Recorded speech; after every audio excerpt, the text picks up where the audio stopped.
My name is Vanessa Sterling. I am 34 years old. And my stepmother thought, leaving me stranded in a torrential downpour, 40 miles from home would finally break my spirit. She smirked as she drove away. Confident she had put the useless trust fund leech back in her place just days before her precious daughter's $1 million wedding. What she didn't know was that the very estate she was returning to, the cars she drove, and the life she flaunted were entirely owned by me. Her cruelty had just signed her eviction notice. Before I continue this story, let me know where you're watching from in the comments below. Like and subscribe if you've ever had to teach a toxic family member that you're the one holding all the cards. The rain lashed against the dark windows of the Range Rover as we drove down a desolate stretch of the Montauk Highway. The Hamptons were usually beautiful in early autumn. But today, the sky was an angry gray. I sat in the passenger seat, staring straight ahead, while my stepmother, Beatrice, gripped the steering wheel. Her knuckles were white. Her jaw was clenched. We were supposed to be picking up the final floral arrangements for my half-sister Claire's wedding. Instead, Beatrice slammed on the brakes, throwing the luxury SUV violently onto the muddy shoulder of the road. "Get out," Beatrice snarled. Without even looking at me, I turned my head slowly. "Excuse me, you heard me." "Vanessa, get out of my car." Beatrice finally turned to me, her eyes burning with a mix of triumph and deep resentment. "I am sick of your silent judgment. You sit there in your plain, cheap clothes, acting like you're above us. Claire is marrying a Wall Street executive this weekend. She is securing the Sterling family's future. And what are you doing? Living off your dead mother's pathetic little trust fund, contributing absolutely nothing to our household." I didn't raise my voice. I never do. "Beatrice, we are almost 40 miles from the estate. And it's pouring rain." Beatrice scoffed, leaning over to unbuckle my seatbelt. "Maybe a long walk will teach you some humility. You need to learn your place in this family. Vanessa, you are nothing but a useless leech, living off your father's dime. When Claire and Dylan get married, things are going to change around the house. I won't have you embarrassing us in front of his wealthy friends." She reached across me and shoved the passenger door open. The howling wind and freezing rain instantly flooded the heated cabin. "Get out," she shrieked over the storm. "Walk home. And think about how lucky you are that we even let you sleep under our roof." I looked at her flushed face, mapping her arrogance. I didn't argue. I didn't beg. I simply stepped out into the mud. Before I could even turn around, Beatrice threw my leather tote bag into a puddle. She slammed the door and stomped on the gas. The heavy SUV kicked up a spray of dirty water onto my slacks as it sped off, its red taillights quickly swallowed by the gray mist of the highway. I stood alone on the side of the road. The rain was freezing, soaking through my silk blouse and tailored pants. Most people would have panicked. Most people would have cried. I just took a deep breath of the cold ocean air. Honestly, it was quite refreshing. I reached down, picked my bag out of the puddle, and wiped the mud off the logo. Then, I raised my left wrist and tapped my smartwatch screen twice. "Victor," I said clearly over the sound of the rain. "Location received." "Boss. 2 minutes out." A deep, calm voice replied through the tiny speaker. "Take your time." I answered. I barely had time to wring the water out of my hair before a massive, bulletproof black Cadillac Escalade crested the hill. It glided smoothly to a stop right beside me, completely indifferent to the treacherous road conditions. The heavy door opened, and Victor stepped out. At 40 years old, the former Marine moved with a precise, silent lethality. He was the head of security for my firm, Aegis Asset Management and Security. And my most trusted ally. He didn't say a word as he opened a large black umbrella, shielding me from the rain. He held the door open for me. Rough afternoon. Ms. Sterling? He asked neutrally, as I climbed into the heated leather interior, trimming some dead weight. Victor. I replied, settling into the plush seat. Let's go home. I have a wedding to dismantle. Victor smoothly merged the heavy vehicle back onto the rain-soaked highway. He didn't ask for details about what had just happened. He had worked for me for 5 years. Ever since I founded Aegis. And he knew the Sterling family dynamic better than anyone. He reached into the center console and handed me a thick, heated, microfiber towel. I wrapped it around my damp shoulders, sinking into the leather upholstery as the ambient heat of the cabin seeped into my bones. From the passenger seat organizer, Victor pulled out a sleek black iPad and handed it to me. The screen was already glowing, split into multiple high-definition camera feeds. These weren't the standard security cameras my father had installed a decade ago. They were military-grade lenses, discreetly integrated throughout the Hamptons estate by my own team. Since my firm specialized in high-level asset protection and security for ultra-high-net-worth individuals, upgrading my own property surveillance had been my very first move after acquiring it. I swiped through the feeds. The grand foyer was bustling with caterers and decorators carrying towering arrangements of white hydrangeas and orchids. In the formal dining room, my half-sister Claire was throwing a tantrum, gesturing wildly at a terrified event planner. Even without audio, I could tell she was complaining about the crystal centerpieces. She was 25. Completely oblivious to the real world. And utterly convinced she was a wealthy heiress. Beatrice just crossed the town line, Victor noted, his eyes checking the rearview mirror. She's driving erratically, probably rushing to make sure she gets home before you do. She wants to be sipping tea in the drawing room when you finally limp through the front gates. I smiled, drying my hair with the towel. Let her rush.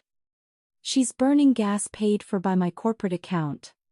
Speaking of which, how much did she drop at the florist today? Victor tapped a button on the dashboard console. A financial report popped up on my iPad screen. 200美元. 000. He read aloud. And she spent another $75. 000 on the platinum card this morning for an exclusive bridal luncheon at a French bistro in town. The vendors for the main event tomorrow are demanding final payment by 5:00 p.m. tonight. That's another $400. 000. I stared at the staggering numbers. My father, William Sterling, had been a highly successful real estate developer. But 4 years ago, a series of disastrous investments left him completely bankrupt. He was facing federal prison time for tax evasion. To protect the family name, and mostly to spare the father I loved, I stepped in. I used a shell corporation under Aegis Holdings to quietly buy the Hamptons estate out of foreclosure. I paid off his debts and assumed control of all accounts. Beatrice and Claire knew absolutely nothing about the bankruptcy. They thought my father was still a titan of industry. And they thought I was just a sad, lonely spinster, living off a small trust fund my late mother had left me. They had no idea that every drop of champagne they drank, every designer dress they wore, and every single flower at this impending wedding was funded entirely by me. Should I freeze the cards now? Boss Victor asked. His tone was professional, but I could hear a faint hint of anticipation in his voice. One call to the bank, and all transactions will be declined. We can stop the vendors before they even unload the trucks. I looked at the screen. Claire was now sipping a glass of champagne, admiring her reflection in the gilded hallway mirror. I thought about the freezing rain on my skin just 20 minutes ago. I thought about Beatrice telling me I was a useless leech who needed to learn her place. No. I said softly. Leave the accounts active. Let her buy the rest of the floral arrangements. Let her pay the vendors. Let her swipe that card for every luxury she thinks she deserves. I want this wedding to look like it's worth millions. I want the guests to arrive. I want Dylan and his arrogant Wall Street friends to walk into that house thinking they've secured a dynasty. Victor nodded slowly. Understanding the strategy. The higher they climb. Exactly. I replied. Locking the iPad screen.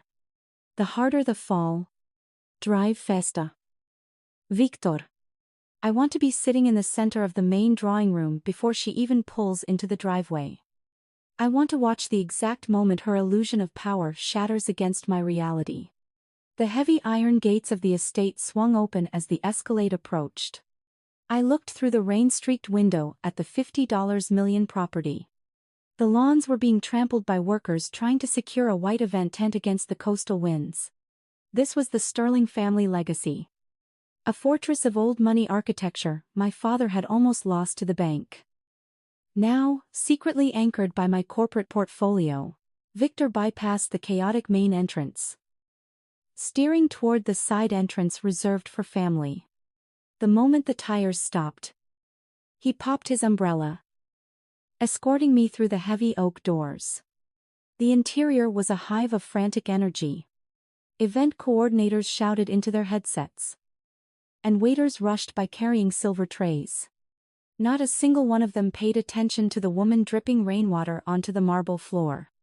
To them, I was just the unimportant older sister. They had no idea they were walking through my house. I headed straight up the service stairs to my private suite. I peeled off the ruined silk blouse and mud-stained slacks, leaving them on the bathroom floor. I stepped into the steam shower, letting the scalding water wash away the physical chill of the storm and the lingering disrespect of Beatrice's actions. I didn't rush.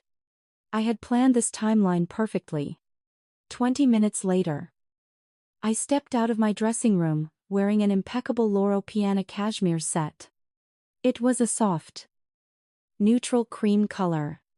Unassuming, but undeniably expensive. Quiet luxury. The kind of wealth that doesn't need to scream for attention because it already owns the room. The heavy fabric felt like armor against their emotional warfare. I slipped on leather loafers, checked my reflection in the mirror, and headed downstairs.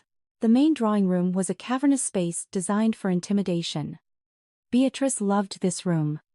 She used it as her personal throne room, entertaining local socialites and pretending to be the queen of the Hamptons. I walked past the velvet sofas and went straight to the custom mahogany bar cart. I reached for a decanter holding a 50-year-old single malt scotch, a bottle worth more than most people's cars. I poured a generous measure into a heavy crystal rocks glass. I walked to the exact center of the room and sat down in Beatrice's favorite high-backed armchair. It faced the arched entryway perfectly. I crossed my legs, rested my arm on the chair, and took a slow, fiery sip of the $10.000 scotch. It tasted like absolute control. Victor stood a few feet away, leaning casually against a marble pillar. He held his iPad, his eyes scanning the security feeds. He was watching her vehicle tear through the local streets in a blind rush. The house around us hummed with the sounds of wedding prep. But this room was the eye of the calm in the center of the storm. She's clearing the main security gate now, Victor stated, his voice barely rising above the rhythmic drumming of the rain against the French doors. She's coming in hot. I nodded, taking another slow sip. The golden liquid warmed my throat. I kept my eyes fixed on the arched doorway. I could hear the distinct crunch of tires violently tearing up the gravel outside the front portico. The heavy slam of a car door echoed through the foyer, followed by the sharp, angry click of high heels marching across the marble floor. Beatrice was complaining loudly to someone on her cell phone. Her voice shrill and entirely devoid of the refined elegance she desperately tried to project to the world. I'm telling you. The girl is completely unhinged. Beatrice barked into her phone, her voice echoing down the long marble hallway. I had to leave her out there, for her own good. She was threatening to ruin the rehearsal dinner with her negative energy. Let her walk. It builds character. Besides, she probably had an umbrella in that cheap little bag of hers. Anyway. Hold on. I need to go yell at the florists. They put the wrong hydrangeas in the entryway. And I will not tolerate incompetence. I smiled, swirling the liquid in my glass. The ice clinked softly against the crystal.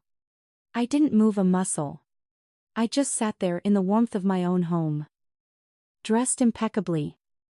Holding a fortune in my hand. Waiting for the exact moment she would turn the corner and realize the universe didn't revolve around her. The sharp click of her expensive designer heels grew louder. Much more frantic. She was practically storming into the room. I took one last deep breath. And then, without any warning, she breezed right through the grand archway. Beatrice didn't look up. She laughed into her phone, her voice dripping with venomous delight. She was standing there looking like a drowned rat. Beatrice bragged. I just drove off. A little exposure to the elements will remind her who runs this family. She lowered the phone, smoothing down her damp blazer. Then, she saw me. The laughter died instantly. Her eyes bulged, scanning my dry hair, my flawless cashmere set, and the crystal glass of scotch in my hand. Her jaw literally dropped in total disbelief. How did you get here? She stammered.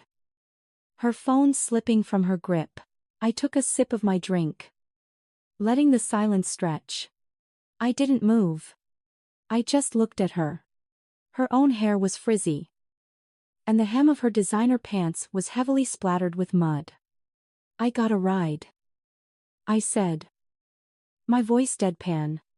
Beatrice quickly recovered from her shock, her face flushing a furious, mottled red. She snapped her phone shut and marched toward me, her heels striking the marble floor like weapons. Alright, she shrieked, her harsh voice echoing off the high ceiling. You hitchhiked like some common street rat. Are you out of your mind? Vanessa, do you have any idea how it would look if Dylan and his wealthy friends saw you getting into a complete stranger's car on the highway? You are a liability to this family. I remained seated in silence, watching her completely unravel. It's fascinating how quickly the illusion of power shatters when it's met with absolute indifference. No one saw me, Beatrice, I replied evenly. And even if they had, I doubt my transportation choices are the most embarrassing thing happening in this house today. She gasped, placing a hand over her chest as if physically wounded. You ungrateful brat. I am killing myself trying to organize the social event of the season for your sister. And you sit there, drinking my husband's expensive scotch like you own the place. Put that glass down immediately. I didn't put the glass down. Instead, I raised it slightly in a mocking toast. You seem stressed, Beatrice. You should try to relax. Your blood pressure is visibly high, and your foundation is melting in this humidity. It's not a good look for the mother of the bride. Her eyes narrowed into furious slits. She stepped closer, invading my personal space, trying to use her physical presence to intimidate me. But I wasn't the terrified teenager she used to bully. I was a 3-4-year-old CEO who dealt with corporate sharks for a living. Beatrice was just a minnow throwing a tantrum in a very expensive fish tank. Listen to me very carefully, Vanessa, she hissed, pointing a trembling finger in my face. You are going to stay out of sight for the next 48 hours. Dylan arrives tonight for the rehearsal dinner. And his family is old money. They do not need to interact with the miserable spinster, half-sister, who contributes absolutely nothing to society. You will smile when spoken to. You will wear something appropriate. And you will not cause a scene. I took one last slow sip of the scotch, savoring the smoky finish before gently placing the crystal glass on the mahogany side table. The soft clink seemed to echo loudly in the tense silence of the room. I wouldn't dream of causing a scene. Beatrice, I said, my tone laced with a dangerous calm that she was far too oblivious to recognize. I'm very much looking forward to meeting Dylan. I want to see exactly what kind of man is marrying into this family. She scoffed, crossing her arms defensively. A man with more money and influence than you will ever see in your life. He's a partner at a Wall Street hedge fund. He knows how the world works. He'll see right through your pathetic little act. I'm sure he will. I replied softly, offering her a cold, empty smile. I'm sure he knows exactly how the world works. Beatrice glared at me for a long moment of pure hatred before spinning on her heels. She stomped toward the door, pausing just before she left the room. Be at the dining table at 7:00 sharp. She barked over her shoulder. And try to look like you belong in a civilized home. With that, she disappeared quickly down the hall, screaming for a maid to come clean her muddy shoes. I leaned back in the armchair, feeling the luxurious cashmere against my skin. The first trap had been set, and she walked right through it, without even noticing. Now, it was finally time to meet the arrogant Wall Street prodigy she was so incredibly proud of. The following evening arrived with the kind of chaotic energy only $1 million wedding rehearsal could generate. The storm had passed, leaving behind a crisp ocean breeze and a sky painted in shades of deep violet and gold. Waiters rushed past me with trays of caviar and champagne, while a string quartet tuned their instruments in the grand foyer. I stood near the marble fireplace in the main drawing room, wearing a simple but impeccably tailored navy blue Saint Laurent dress. I blended perfectly into the background, watching the circus unfold in my own home. Then, the guest of honor finally made his grand entrance. Dylan Vance walked into the room with the practiced swagger of a man who believed he owned the world. He was 29, tall and athletic, and carried himself with the unmistakable arrogance of a Wall Street hedge fund prodigy. He was dressed in a custom charcoal gray Tom Ford suit that fit his broad shoulders perfectly. A massive, diamond-encrusted gold Rolex flashed under the crystal chandeliers every time he moved his wrist. He was flashy, loud, and desperate to prove his wealth. My half-sister Claire clung tightly to his arm, practically vibrating with smug satisfaction as she paraded him around our family. My father, William, rushed over to shake his hand, looking more like a subservient employee than a future father-in-law. Beatrice hovered right behind them, beaming with a sickeningly sweet smile. I watched from my quiet corner, swirling a glass of sparkling water. I was mentally dissecting every detail of his behavior. At Aegis, I dealt with billionaires and world leaders who possessed real, quiet power.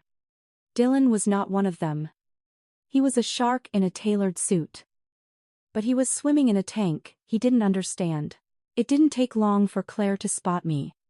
She leaned in, whispering something into Dylan's ear and pointing in my direction. Dylan's eyes locked onto mine. A condescending smirk spread across his face as he detached himself from his adoring audience and confidently strolled over to my corner of the room. Claire followed closely behind, clearly eager for the entertainment. Vanessa, right? Dylan said loudly, extending his hand. The Rolex flashed aggressively in my face. I'm Dylan. Claire's told me all about you. I took his hand, His grip was excessively tight. A classic amateur power play. "It's a pleasure to finally meet you, Dylan," I replied evenly, my voice smooth and unbothered. He looked me up and down, his eyes lingering on my understated dress with poorly disguised pity. "Well, I gotta admit, you're a lot quieter than I expected," he said, laughing loudly. "Claire told me you were still living here on the estate. Must be nice having Daddy take care of you at your age. But listen, I'm a problem solver. It's what I do on Wall Street. I look at underperforming assets and I optimize them." I raised an eyebrow, maintaining a polite, pleasant expression. "Is that so?" "Absolutely," Dylan continued, puffing out his chest. His voice was deliberately loud, ensuring the nearby guests could hear his magnanimous gesture. "I know things have been tough for you. It can't be easy watching your little sister marry into real money while you're still struggling to find your footing. But you're family now. And I take care of family. I was talking to my partners at the fund today. We're looking for a new administrative assistant. Someone to answer phones, fetch coffee, manage the schedule. It's an entry-level secretarial position, but it pays a decent hourly wage." Claire giggled from behind her hand, her eyes sparkling with malicious glee. "That is so generous of you, baby," she cooed, leaning against his arm. "Vanessa, you should really take it. It would be good for you to finally get out of the house and do something productive instead of just leeching off Dad's estate." The sheer audacity of the offer hung heavily in the air. Dylan was standing in a $50 million mansion that I owned, drinking champagne that I paid for, offering me a minimum wage job, fetching coffee at a hedge fund my company could probably buy out by lunchtime. I felt a sharp, thrilling spike of amusement. I didn't get angry. I didn't correct him. I just smiled. The kind of gentle, appreciative smile you give a toddler who just proudly handed you a drawing made of mud. I took a slow sip of water, looking directly into his arrogant eyes, and carefully prepared to bait the trap. The mahogany dining table was draped in white silk and cascading floral centerpieces. Beatrice had orchestrated the seating chart for maximum humiliation. She placed Dylan and Claire dead center. I was seated at the absolute farthest end, squeezed between a swinging door leading to the kitchen and an empty chair. It was a physical manifestation of my place. As soon as the first course of seared scallops was served, the verbal assault began. Claire laughed, speaking to her mother loudly enough for the whole table to hear. "Mom, did you see the dress Vanessa is wearing?" Claire asked with a cruel smirk. "I saw that exact same outfit at a discount outlet. It's honestly embarrassing. I offered her my old dresses, but she's stubborn."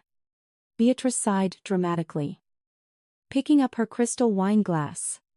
"You can't force someone to have good taste, Claire. Some people are perfectly content to wallow in mediocrity. I gave up trying to refine your sister.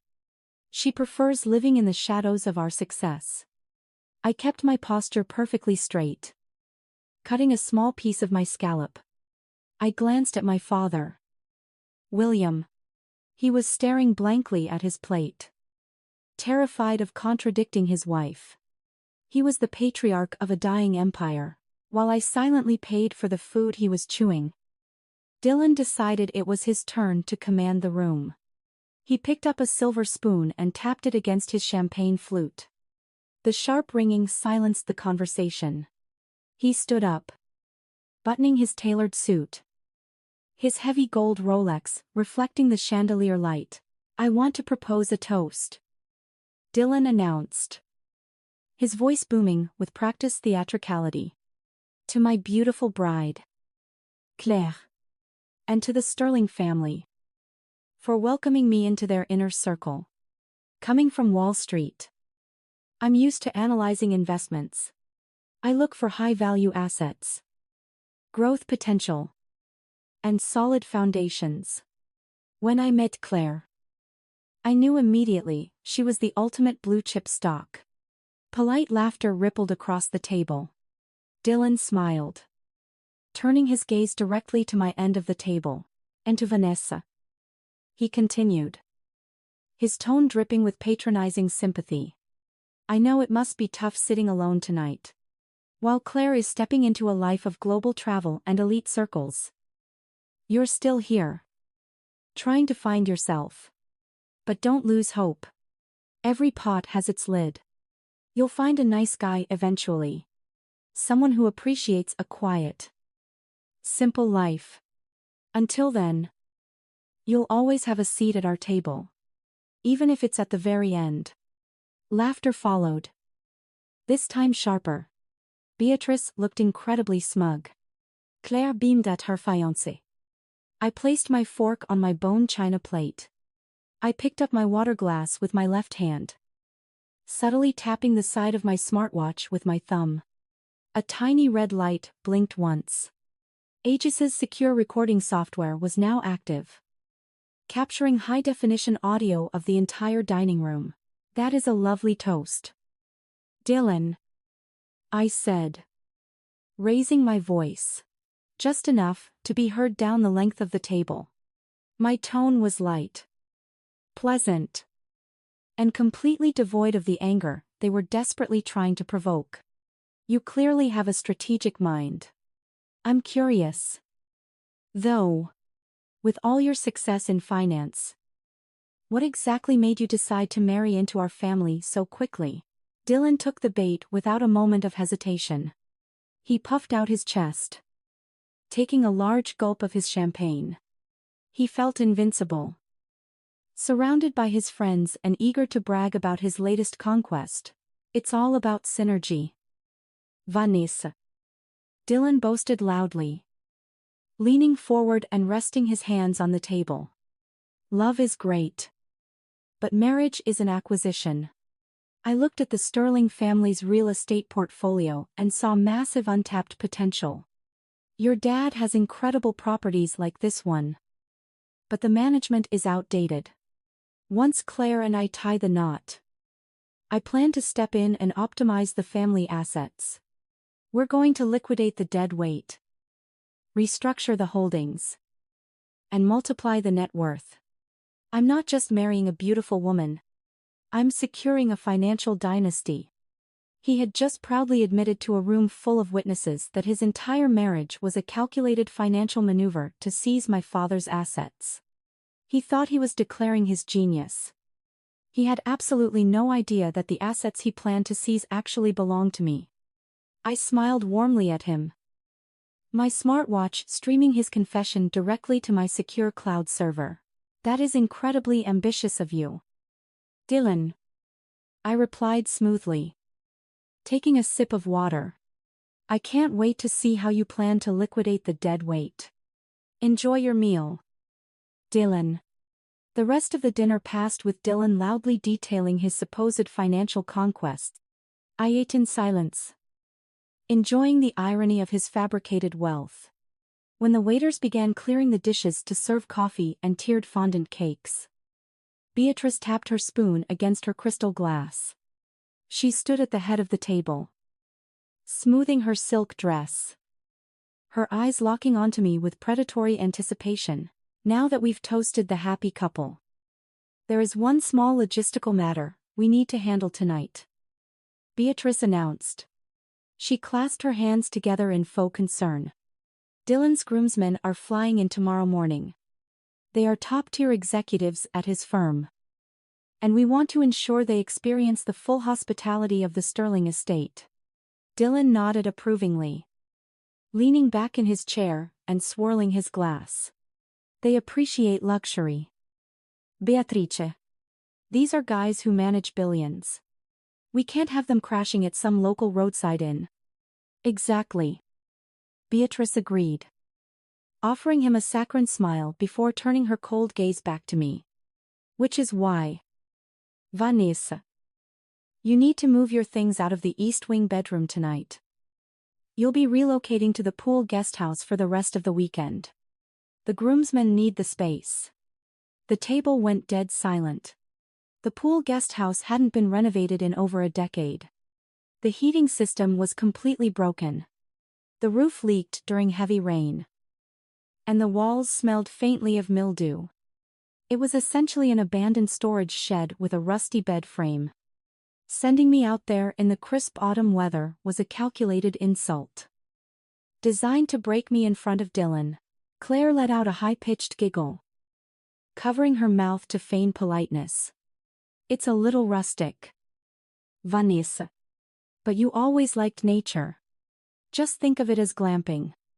I slowly placed my linen napkin on the table and looked directly at my father. William shifted uncomfortably in his chair, refusing to meet my eyes. He stared blankly at his half-eaten cake. The picture of a broken, cowardly man. Dad, I asked quietly, letting the single word hang in the heavy air. William swallowed hard, his face flushing. He finally looked up, offering a weak, pathetic shrug. It's just for a few nights, Vanessa, he whined. We have to be hospitable to Dylan's guests. You understand how these things work. Be a team player for Claire's sake. The guest house isn't that bad if you grab an extra blanket from the hall closet. He was selling me out for the illusion of status. A father throwing his own daughter out into the cold to appease a wife who despised him and a future son-in-law who saw him as nothing more than a real estate piñata. The very last drop of empathy I had for William Sterling evaporated right there. I felt absolutely nothing for him anymore. He had made his choice. Beatrice crossed her arms, waiting for me to argue. She desperately wanted a fight. She wanted me to scream and cry, so she could paint me as the crazy, jealous sister in front of her new favorite audience. Instead, I stood up smoothly, brushing a non-existent crumb from the skirt of my Saint Laurent dress. Of course, I said, my voice perfectly level and pleasant. If it helps the wedding run smoothly, I'm happy to move to the guest house. I'll go pack my bags right now. Beatrice blinked, completely thrown off balance by my immediate compliance. Dylan looked slightly disappointed that he didn't get to witness a dramatic family meltdown. I offered a polite nod to the table, turned on my heels, and walked out of the dining room with absolute grace. I climbed the grand staircase to my bedroom. The room was exactly as I had kept it since childhood, though now secretly rigged with age's security measures. I pulled a single leather duffel bag from the closet and began packing a few essentials. I didn't pack everything. In fact, I purposely left my most valuable items in plain sight to test their greed. I left expensive cosmetics scattered on the vanity. I left my designer bags lined up in the open closet. And most importantly, I left a vintage mahogany lockbox sitting dead center on my vanity table. Inside that box was the bait I knew Claire and Beatrice wouldn't be able to resist. I zipped up my duffel bag and slung it over my shoulder. I intentionally walked out of the room, leaving the heavy oak doors slightly ajar. I headed downstairs and out through the back patio doors. The night air was biting. The trap was set perfectly. The walk across the manicured lawn was lit only by the underwater glow of the swimming pool. The air had chilled since the rain stopped, biting through my thin cashmere sweater. I reached the guest house and pushed open the swollen wooden door. The hinges creaked loudly. Beatrice hadn't exaggerated the deplorable conditions. The air inside was heavy with the distinct smell of damp earth and neglected mildew. A single, flickering overhead bulb revealed a rusted iron bed frame pushed against a water-stained wall. The mattress looked like it had survived a war. It was exactly the kind of humiliating squalor they thought I deserved. I didn't bother turning on the space heater.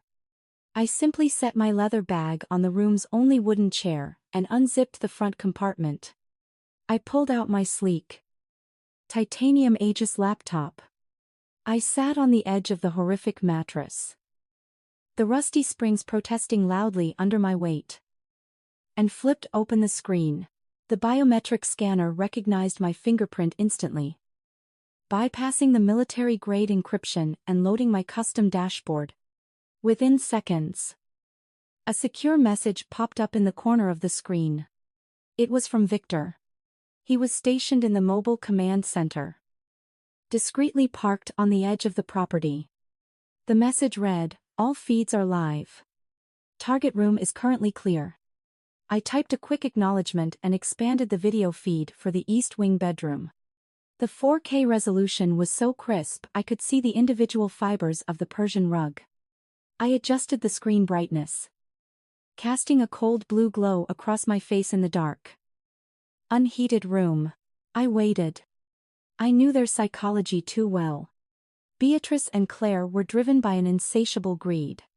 Now that Dylan was here demanding the lifestyle of a billionaire, the pressure on their fabricated wealth was mounting.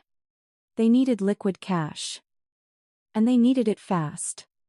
It took exactly 47 minutes for my prediction to come true. On the screen, the heavy oak door to my bedroom, which I had purposely left ajar, slowly pushed open. Beatrice slipped into the room first, glancing nervously over her shoulder down the hallway before waving for Claire to follow. They didn't turn on the main chandelier. Instead, Claire used her smartphone flashlight, sweeping the beam across the pristine space. They looked like common thieves breaking into a luxury boutique. "What if she comes back to grab something?" Claire whispered, her voice clearly picked up by the hidden microphones I had embedded in the crown molding. "She won't come back," Beatrice hissed, her tone dripping with venom. "She's probably freezing to death in that shack by the pool. Serves her right. Now hurry up. Dylan just told me he wants to upgrade the honeymoon suite in Monaco. It's going to cost another $60. 000, we don't have right now. Your father maxed out the last hidden credit card this morning." Claire groaned, sweeping the light over my closet. "I told you we shouldn't have promised him we'd pay for the flights. Look at this stuff. Why does she get to keep all these designer bags if she never goes anywhere? Grab that quilted black one. We can put it on a luxury consignment app tonight. We'll say it's vintage." I watched in absolute silence as my stepmother and half-sister systematically began looting my belongings. Beatrice snatched a $12.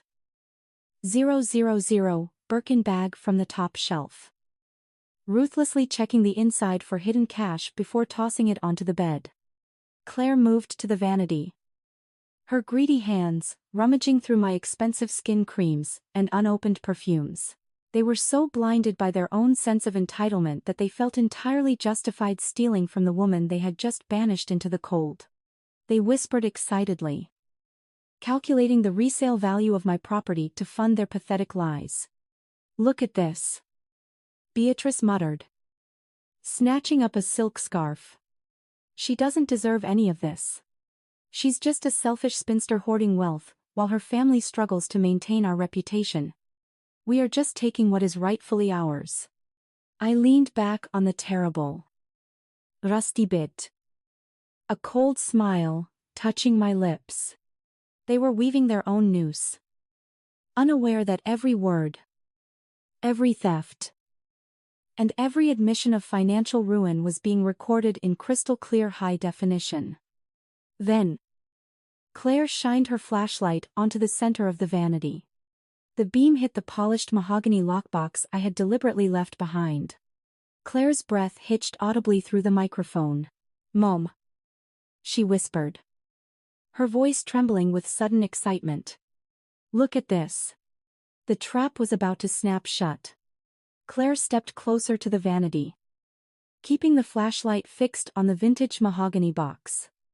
It was the only item on the table positioned perfectly in the center.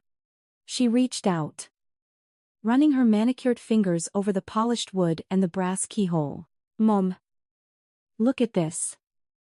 Claire repeated, her voice dropping to a whisper. She always keeps this locked.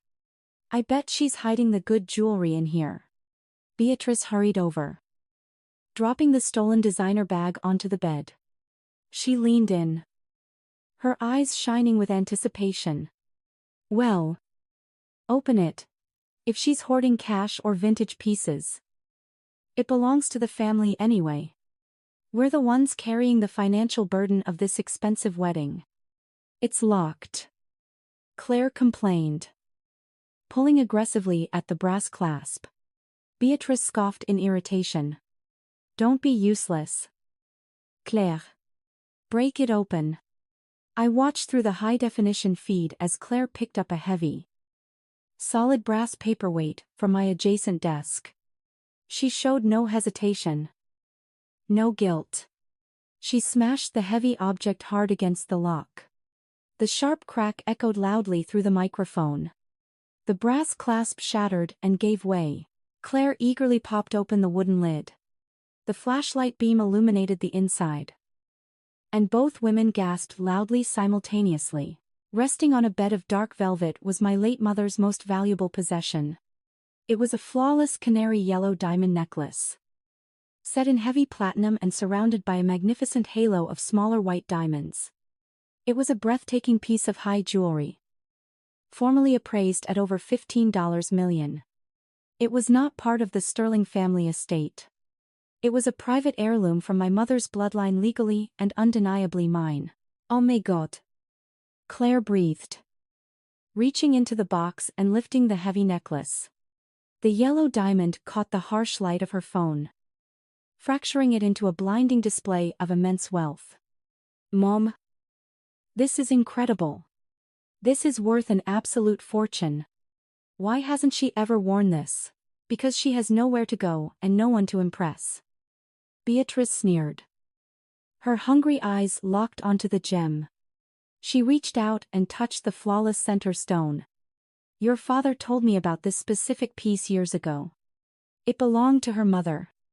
I thought it was completely lost. To think that ungrateful brat was hiding this from us all this time while we struggled to pay for her caterers. Claire placed the necklace against her own décolletage, admiring her reflection in the dark mirror. It matches my reception dress perfectly. Dylan would freak out if he saw me wearing this. It screams old money.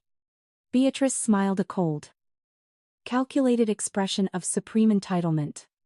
Then wear it tomorrow. It looks better on a bride than a spinster. We'll just tell Dylan it's a Sterling family heirloom being passed down to the new generation. If Vanessa dares to say a single word about it, I'll have your father threaten to cut off her trust fund entirely. She won't risk losing her easy life over a piece of jewelry. In the freezing, damp guest house, I didn't react. I felt a deep, ici satisfaction. They had just crossed the point of no return. Taking a designer bag was petty theft. Breaking open a lockbox and stealing a documented, insured $15 million diamond necklace was grand larceny. They had just handed me the weapon I needed to destroy them completely. I moved my fingers rapidly across the keyboard. I clipped the last 10 minutes of the HD video feed, ensuring the audio of Beatrice actively encouraging the theft, and the physical destruction of the lockbox, by Claire, were perfectly clear.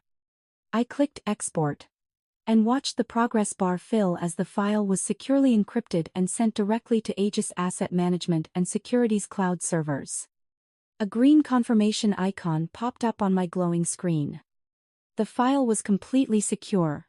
My phone buzzed on the mattress beside me. It was a message from Victor.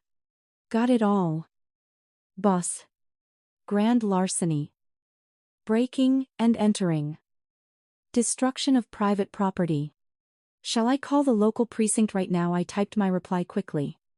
Not yet. Let her wear it tomorrow. Let her flaunt it in front of Dylan and his arrogant Wall Street friends. I want the necklace around her throat when the trap finally snaps shut. I closed my laptop, plunging the miserable guest house back into darkness. I lay back on the rusty springs of the mattress, pulling my heavy cashmere coat over my freezing shoulders. I was sleeping in a rotting shed. But I had never felt so powerful. The ultimate crime had been committed. And the countdown to their absolute destruction had officially begun. Sunlight sliced through the grimy window of the pool house, casting a pale glow over the rusty bed frame. I felt no fatigue. I felt a surge of absolute clarity. I tossed my cashmere coat aside. It was wedding day. Today. The illusion my family had built would finally crumble. I dressed meticulously in a custom-tailored emerald green silk suit. It projected an aura of undeniable authority. I grabbed my phone and stepped out into the crisp morning air. The estate was completely transformed. A white pavilion tent dominated the lawn, filled with gilded chairs. Waiters rushed back and forth carrying crates of expensive champagne. Dozens of florists were frantically weaving thousands of white roses into the archways. It was a spectacle of wealth that Beatrice and Claire proudly claimed as their own. And I had funded every single cent of it. I walked through the heavy French doors and stepped into the grand foyer. The chaos inside was even more intense. Coordinators shouted instructions over a string quartet. I stood near the entrance and surveyed my property. Then I saw her. Claire was standing in the middle of the grand mahogany staircase, posing for her bridal portraits. She wore a voluminous silk gown. A photographer snapped pictures rapidly while Beatrice hovered nearby, shouting orders about the lighting. "Chin up," Beatrice commanded, waving her hands. "Let the light hit the stones. We want Dylan and his family to see exactly what kind of lineage they are marrying into." Claire complied, tilting her head back and offering an arrogant, practiced smile. And there it was, resting perfectly on her collarbone, catching the morning light and throwing brilliant shards of color across the walls, my mother's canary yellow diamond necklace. Seeing it in person, draped casually around the neck of the woman who smashed open a box to steal it just hours ago, sent a cold thrill straight through my veins. She wore it with such arrogant ease, completely convinced she was untouchable. I didn't rush. I walked slowly across the marble floor, cutting through the chatter of the coordinators. The photographer paused, looking over his shoulder as I approached the base of the stairs. Beatrice's face immediately twisted into a scowl. "What are you doing in here?" she hissed, stepping into my path. "I told you to stay out of sight until the ceremony begins. You are ruining the aesthetic of the bridal shoot." I ignored Beatrice completely. I looked up the staircase, locking eyes with my half-sister. Claire shifted uncomfortably under my gaze, her hand instinctively rising to touch the heavy platinum setting of the stolen necklace. "Good morning, Claire," I said. My voice was calm, pleasant, and loud enough for the photographer and nearby event staff to hear perfectly. "Your dress is lovely. The lace detailing is quite exquisite." Claire blinked, clearly taken aback by the compliment. She lowered her hand and puffed out her chest, recovering her fake bravado. "Thank you, Vanessa. Dylan made sure I had the best designer in the city. It pays to marry a man who actually provides for you." I smiled gently. "I'm sure it does. However, there seems to be a slight misunderstanding regarding your accessories." I took one step up the mahogany staircase. The atmosphere in the foyer instantly shifted. The string quartet stopped playing. The event coordinators stopped running. "That necklace belongs to me," I stated clearly, keeping my tone perfectly conversational. "It was left to me by my late mother. It is a private heirloom, not a piece of communal property. Take it off and hand it back to me right now." A heavy silence fell over the room. The photographer slowly lowered his camera, his eyes darting nervously between us. "Claire let out a loud, theatrical gasp. clutching the yellow diamond as if I had just physically attacked her. She glared down at me with pure venom. "Are you out of your mind?" she shrieked. "I am the bride. This is my wedding. You are not going to ruin it by being a jealous, selfish lunatic." Beatrice stepped forward. Her face flushed red with anger. She pointed a trembling finger in my face. "How dare you cause a scene in front of the staff? Vanessa. This necklace is a Sterling family heirloom. You hoarded it like a greedy little dragon while this family struggled. It belongs to Claire. It is her wedding gift now." I didn't raise my voice. I held my ground on the stairs, looking back and forth between the two thieves. "I am asking you one last time. Claire. Take the necklace off." "I will do no such thing," Claire snapped, raising her chin defiantly. "It's mine now. Go back to your miserable shack and leave us alone."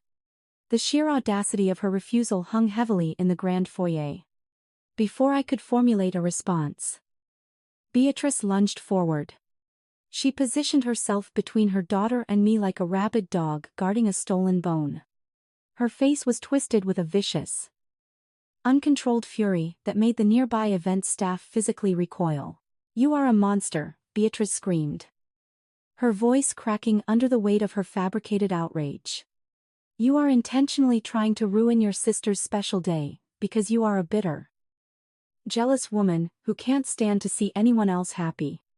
You contributed nothing to this wedding, nothing to this family. And now you crawl out of your hole just to throw a tantrum over a piece of jewelry you never even wear." The commotion was loud enough to draw attention from the adjoining rooms. The mahogany doors of the library swung open, and my father, William Sterling, hurried out. He was wearing a tuxedo that looked slightly too big for his shrinking frame.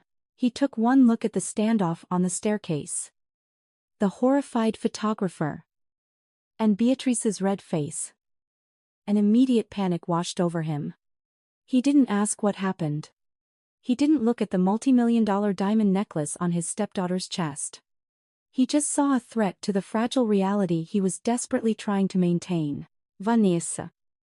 Please," William hissed, rushing over and grabbing my elbow. His grip was weak. Trembling with anxiety, he pulled me toward the secluded alcove under the staircase, away from the prying eyes of the caterers and florists. He looked around frantically, terrified that Dylan, or one of his groomsmen, might have witnessed the exchange. "What on earth are you doing?" William whispered harshly, his breath smelling faintly of morning scotch. "You are making a scene in front of the help." I looked down at his hand gripping my arm, then up at the man who had completely failed me as a father. "They broke into my room, Dad," I said, keeping my voice dangerously low and perfectly steady. "They smashed open the lockbox my mother gave me and stole her yellow diamond. That is grand larceny. And you are worried about making a scene." William swallowed hard. He refused to meet my eyes, staring instead at the marble floor. He knew the truth. He knew exactly what they had done. And he had allowed it. "Look, Vanessa. It's her wedding day," he pleaded, his voice taking on a pathetic, whining quality. "Dylan expects a certain level of glamour. We have appearances to keep up. Just let your sister wear it. It's just rocks. Vanessa. Don't be so greedy. You have your trust fund. Let Claire have this day to shine. We will give it back to you tomorrow. I promise. Just go back to the guest house. And let's get through this wedding without any more unnecessary drama from you." The words hit me, but they didn't hurt. Instead, they acted as a final, clarifying light. For years, I had clung to a tiny, irrational sliver of hope that somewhere beneath his cowardly exterior, my father still loved me. I paid his massive debts, bought his foreclosed mansion, and funded his extravagant lifestyle from the shadows because I thought he was simply a victim of Beatrice's manipulation. But standing in that alcove, hearing him beg me to let a thief wear my dead mother's necklace just to impress an arrogant Wall Street playboy, I realized the absolute truth. William Sterling wasn't a victim. He was a willing accomplice. He was a hollow shell of a man who would gladly sacrifice his own flesh and blood to protect his ego and his social standing. My disgust for him reached its absolute peak. Suffocating whatever lingering affection I held in my heart. He was completely beyond saving. I gently but firmly pulled my elbow out of his grasp. I smoothed the sleeve of my emerald green silk suit, making sure not a single wrinkle remained. "You think I'm the greedy one," I stated softly, looking deep into his bloodshot eyes. "You think this is just about rocks. You have no idea what is actually happening today. Do you?" He stared at me. Confusion mixing with his fear. "What are you talking about?" he stammered nervously. I stepped out of the dark alcove, leaving him completely alone in the shadows.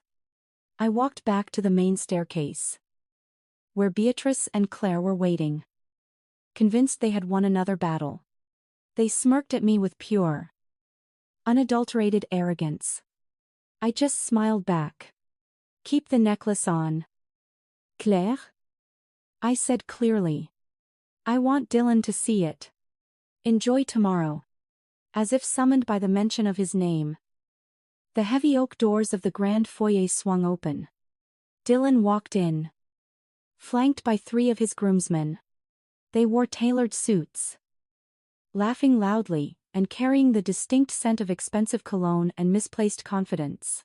Dylan took one look at the tense scene on the staircase, my father cowering in the shadows, Beatrice fuming, and Claire clutching the yellow diamond, and his laughter died instantly. He puffed out his chest and marched directly toward us, eager to play the hero. "What's going on here?" Dylan demanded, his voice echoing off the marble floors. He slipped an arm around Claire's waist. She immediately leaned into him, her smug arrogance dissolving into a flawless performance of the victimized bride. "It's Vanessa," Claire whimpered, pointing a manicured finger at me. "She's trying to ruin everything."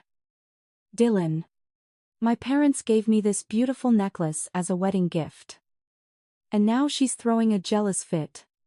She is demanding I take it off during my bridal portraits. She says it belongs to her." Dylan glared at me, his jaw clenched. He looked me up and down before letting out a loud, patronizing scoff. "Are you seriously doing this right now, Vanessa?" he asked, shaking his head. "Are you really going to pull this desperate stunt today of all days?" I didn't flinch.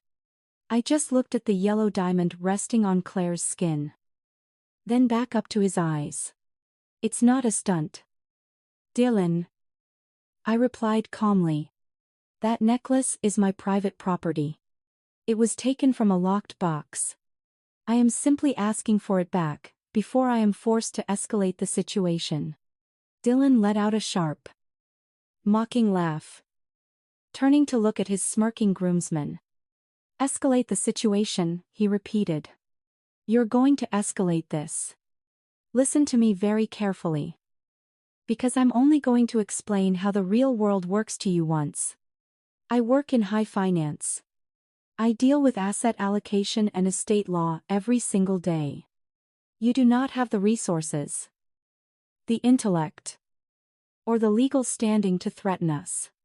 He took a step closer, trying to use his height to physically intimidate me. "That necklace is currently in your father's house. According to estate property guidelines regarding adult dependents living rent-free, any assets kept within the primary domicile without an independent insurance policy, registered to a separate residential address, can easily be classified as commingled family assets. Since your father is the head of the estate, he has the legal right to reallocate commingled assets as gifts. It is considered marital property. now transferred to my wife. It was the most absurd, legally illiterate string of financial jargon I had ever heard in my entire life. He was just throwing buzzwords together to sound authoritative in front of his friends. He genuinely believed I was an ignorant, uneducated spinster who would be terrified by big words like asset allocation and commingled. I had to bite the inside of my cheek to keep from laughing out loud. "If you continue to harass my fiancé," Dylan threatened, his voice dropping to a low, aggressive growl, "I will have my firm's legal team sue you for harassment so fast your head will spin. We will bury you in legal fees. We will sue you for emotional distress. And we will have you legally evicted from this estate by Monday morning. You will be on the street with absolutely nothing. So, I suggest you turn around. Go back to whatever hole they put you in last night. And keep your mouth shut for the rest of the weekend." He smiled. A smug, victorious grin spreading across his face. He thought he had completely destroyed me. He thought he had put the pathetic sister in her place and proven his ultimate dominance to his future in-laws. Beatrice was practically glowing with pride. Claire looked up at him with pure adoration. I just held my ground, absorbing all his incredibly empty threats with absolute serenity. I looked at the 3 groomsmen behind him, memorizing their faces. I wanted to remember exactly who was present when his entire fake empire crumbled. "Are you quite finished, Dylan?" I asked quietly. Scoffed, adjusting the cuffs of his expensive suit. "I am completely finished with you." "Yes." I nodded slowly, maintaining perfect, unbreakable eye contact. "I'm sure you are." I didn't argue with his fake laws. I didn't point out the glaring holes in his legal theory. I just let him stand there at the absolute peak of his arrogance. Because the higher he climbed, the more bones he would break when he finally hit the ground. The silence in the grand foyer stretched out until it became heavy and uncomfortable for everyone except me. The 3 groomsmen behind Dylan exchanged uncertain glances. They expected me to burst into tears or start a hysterical screaming match. They anticipated a dramatic reality TV moment where the defeated spinster would flee upstairs in total disgrace. Instead, they were met with an icy, unwavering composure that clearly unsettled them. Dylan tried to maintain his aggressive posture, but I could easily see the microscopic shifts in his body language. The slight clenching of his jaw, the way his hand twitched nervously against Claire's waist. He was a man who relied entirely on financial intimidation. And he had just collided head-on with a titanium wall. He had fired his best warning shot, threatening me with corporate lawsuits and immediate eviction. And I had barely blinked. Beatrice, however, was completely oblivious to the shifting dynamic in the room.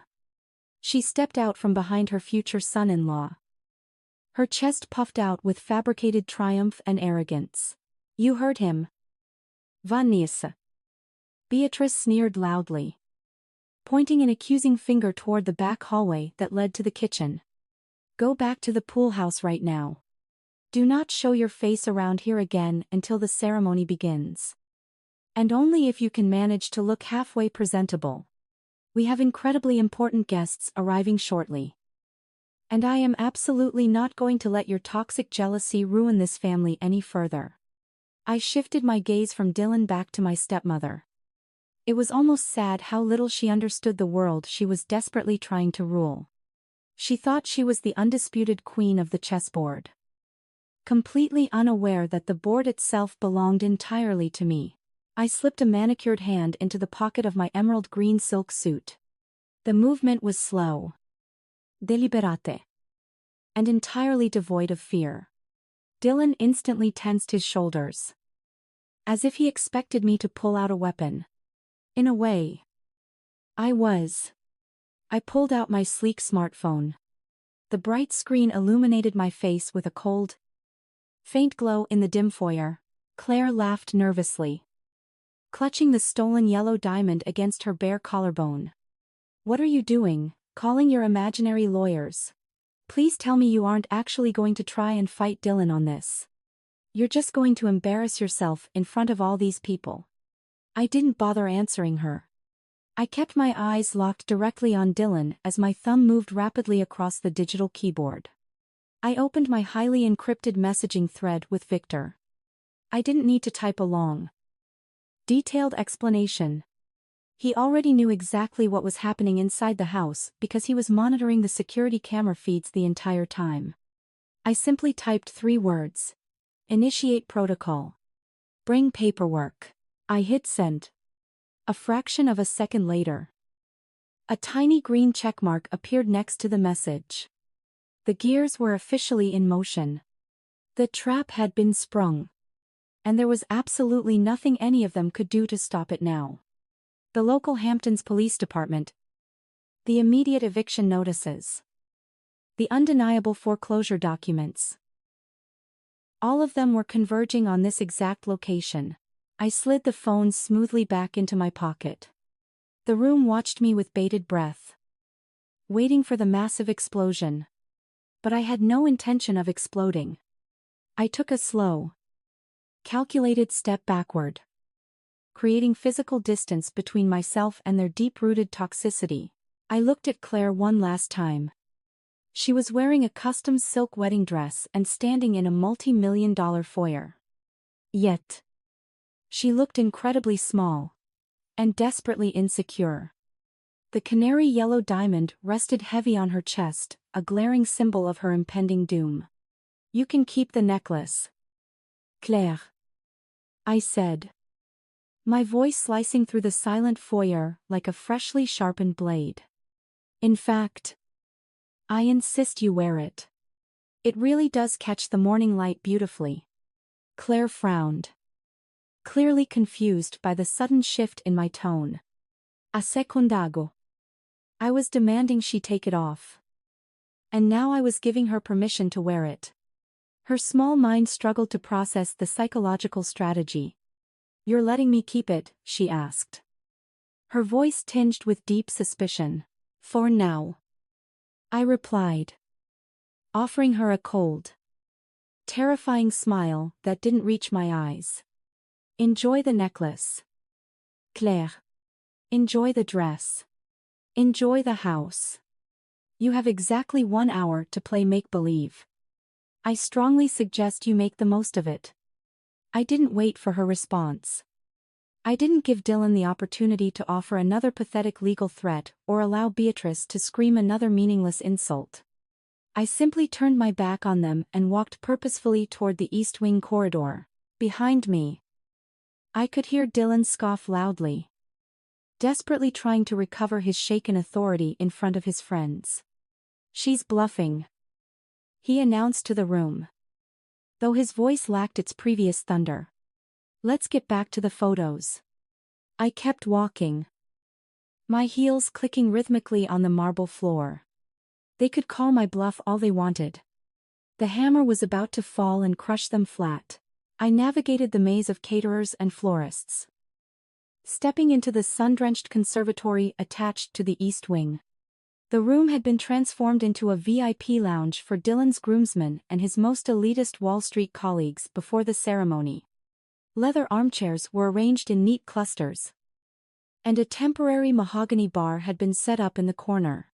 I picked a quiet spot near the floor-to-ceiling windows, crossing my arms and looking out over the manicured lawns.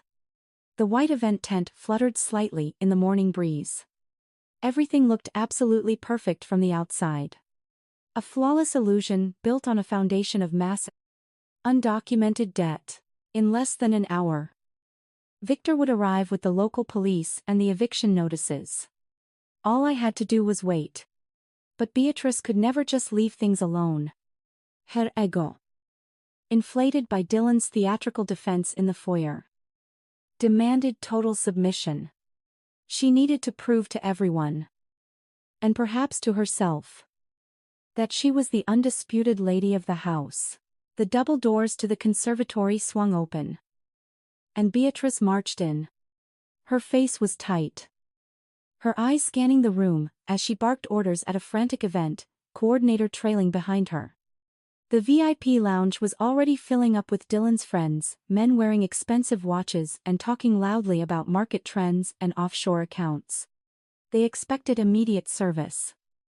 But the temporary bar was completely unstaffed. "Where is the bartender for this room?" Beatrice snarled, her voice cutting through the male chatter. "We are paying top dollar for premium service. Dylan expects his partners to have fresh champagne the second they walk through those doors." The coordinator checked his clipboard nervously. "I'm so sorry, Mrs. Sterling. One of our lead bartenders had a minor accident on the highway this morning. We are pulling someone from the main tent right now. They will be here in 5 minutes. 5 minutes is unacceptable," Beatrice hissed, her face flushing with anger. "I will not have Dylan's partners standing around empty-handed like they're at some cheap public networking event. Fix this right now." The coordinator scurried away, looking completely terrified. Beatrice stood near the bar, her chest heaving with indignation. That was when she spotted me, standing quietly by the window. A malicious, predatory smile slowly spread across her face.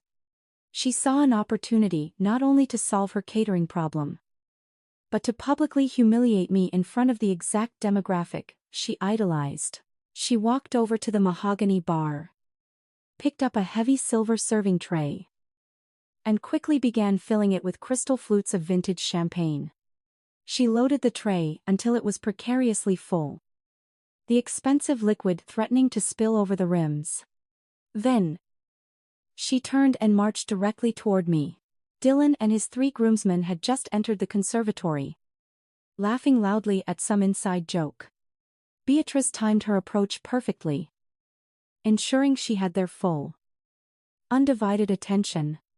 She stopped right in front of me and aggressively shoved the heavy silver tray into my hands. Instinctively, I reached out to catch it before it hit the floor, the cold crystal clinking sharply. "Since you are clearly just taking up space and enjoying my hospitality, you can make yourself useful for once," Beatrice announced. Her voice was deliberately loud, echoing across the room and silencing the conversations of the wealthy men nearby. "Serve the guests, Vanessa. If you want to live under my roof, you need to earn your keep. Start with Dylan and his partners. They are the only people in this house who actually contribute to society." Dylan let out a loud, mocking laugh, nudging the groomsman next to him. "Now, that is what I call proper asset reallocation," Dylan joked, his voice full of cruel amusement. "Look at her. The emerald silk suit really makes her look like a premium staff member. Do you think she expects a tip?" The groomsman chuckled, swirling his empty hands as if expecting me to bring them their drinks. Beatrice crossed her arms, standing tall and triumphant. She looked at me with a gaze that expected total, crushing defeat. She thought she had stripped me of my last ounce of dignity. She thought forcing me to act as a servant in my own multi-million-dollar mansion would finally break me. I stood there, holding the heavy silver tray. The expensive champagne bubbled softly in the imported crystal flutes. I looked at Beatrice. Then I looked at Dylan, taking in their smug, entirely oblivious faces. I felt the cold metal of the tray pressing into my palms. I didn't feel humiliated. I felt a profound sense of anticipation. This was the exact moment the pendulum was going to swing back and shatter them. I didn't say a word. I simply opened my hands. The heavy silver tray plummeted toward the floor. The impact was deafening. Crystal flutes shattered into thousands of jagged pieces, sending a tidal wave of sticky vintage champagne exploding across the polished marble and onto the toes of Beatrice's expensive designer shoes. The sharp crash echoed through the grand conservatory, instantly cutting off the laughter of Dylan's groomsmen. The room plunged into absolute, suffocating silence. Dylan jumped back, his eyes wide with shock, as champagne splattered the hem of his custom Tom Ford trousers. The groomsmen stared at me in stunned disbelief. No one moved. The only sound was the fizzing of spilled alcohol, seeping into the grout of the marble floor. Beatrice stood completely paralyzed for 3 agonizing seconds. She stared down at the ruined crystal and the puddle of expensive champagne soaking her shoes. Her brain struggled to process the sheer audacity of my blatant disobedience. When she finally looked up at me, her face was completely stripped of its former smugness. It was replaced by a twisted, uncontrolled rage. "You stupid, useless witch!" Beatrice screamed, her voice cracking as she lunged forward. Before anyone could step in to stop her, she raised her hand and slapped me hard across the left side of my face. The sharp crack of her palm striking my cheek rang out clearly in the silent room. The force of the blow turned my head slightly. But I didn't stumble. I didn't cry out. I just slowly turned my face back to look at her. My cheek burned with a hot, throbbing pain. But I felt absolutely nothing but pure victory. A physical assault, witnessed by multiple high-profile bystanders. She had just handed me the final nail for her own coffin. "You are completely insane," Beatrice shrieked, backing away slightly, as if my calm reaction terrified her more than if I had fought back. "Look what you've done, you are ruining everything. You are a jealous psychopath. And I will not tolerate your toxic presence in my home for another second." She frantically reached into her designer pocket and pulled out her cell phone. Her hands shook violently as she dialed the numbers. She held the phone to her ear, her eyes locked on mine with a manic, desperate energy. Dylan stepped forward, looking like he wanted to intervene, but stopped, uncertain how to handle the escalating chaos. "Yes. I need police at the Sterling estate in the Hamptons right now." Beatrice barked into the phone. Her voice instantly shifted into the frantic pitch of a terrified victim. "I have an aggressive intruder in my home. She is violently destroying property and trying to ruin a multi-million-dollar private event. Yes. She just physically assaulted me. I need officers here immediately to remove her from the premises before she hurts anyone else." She ended the call and pointed the phone at me like a weapon. "They are coming for you, Vanessa." She spat, her chest heaving. "You are going to be arrested. You are going to be dragged out of here in handcuffs in front of everyone. I am pressing maximum charges. And I will make sure you are locked away. You will never step foot on this property again." I raised my hand and gently touched my burning cheek. I could feel a faint red mark forming, but my expression remained completely composed. The groomsmen were whispering furiously among themselves, clearly uncomfortable with the domestic violence they had just witnessed. Dylan glared at me, trying to salvage his tough guy persona. But the cracks were showing rapidly. "You really crossed the line this time, Vanessa," Dylan said, shaking his head in faux disappointment.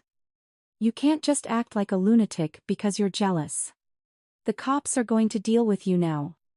I told you I'd have you thrown out. You brought this entirely on yourself." I looked at Dylan. Then I shifted my gaze back to Beatrice. I didn't bother defending myself against her ridiculous, false accusations on the phone. I didn't try to explain that she was the one who hit me. It didn't matter. The police were already on their way. In fact, they were probably arriving at the security gates right at that very moment, escorted by my personal head of security. "I'm not going anywhere, Beatrice," I said softly, lowering my hand. "I'm going to stay right here and wait for the authorities. I think it's incredibly important that the police hear exactly who owns what on this very expensive luxury estate." The wait was agonizing for everyone in the room except me. The groomsmen shifted their weight from one foot to the other, uncomfortably avoiding eye contact and staring at the puddle of spilled champagne seeping into the grout. Dylan crossed his arms proudly, puffing out his chest and offering Beatrice a reassuring nod. He wanted to project the image of a protective patriarch. Totally unaware that he was standing in quicksand, Beatrice dabbed at her dry eyes with a linen napkin. Practicing her victim routine, she paced back and forth, stepping carefully around the broken crystal. Her breathing was incredibly shallow. She kept shooting venomous glares in my direction, expecting me to crack under the pressure. I didn't crack. I stood by the windows, watching the long gravel driveway. Less than 5 minutes later, the wail of sirens pierced the crisp autumn air. The sharp, aggressive sound cut right through the soft music of the string quartet playing in the garden. Red and blue lights flashed brilliantly against the pristine white canvas of the wedding tent, casting frantic, colored shadows across the manicured lawn. 2 heavy Hamptons police cruisers pulled aggressively into the front portico, their tires crunching loudly on the gravel. The heavy doors swung open, and 2 uniformed officers stepped out. They moved with the swift, determined energy of local law enforcement responding to a violent domestic disturbance at a high-profile address. "They're here," Beatrice announced, her voice trembling with a mix of vindictive excitement and fabricated terror.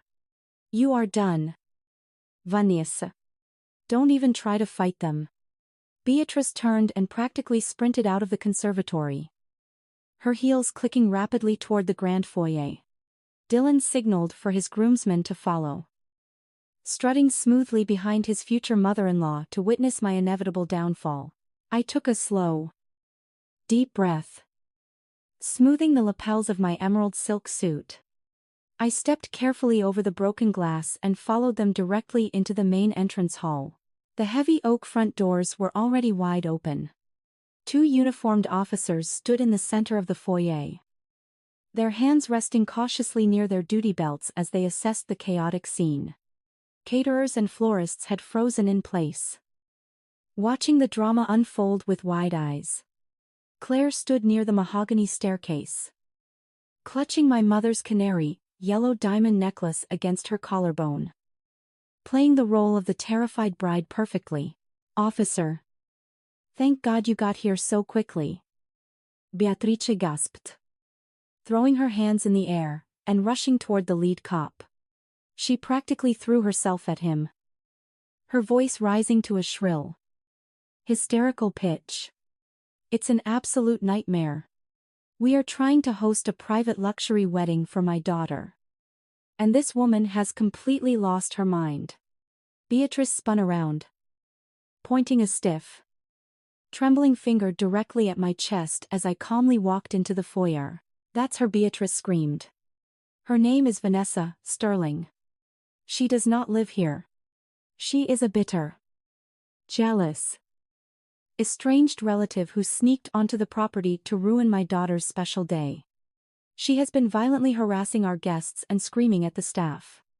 The lead officer, a tall man with a stern face, held up his hand to stop Beatrice's frantic monologue.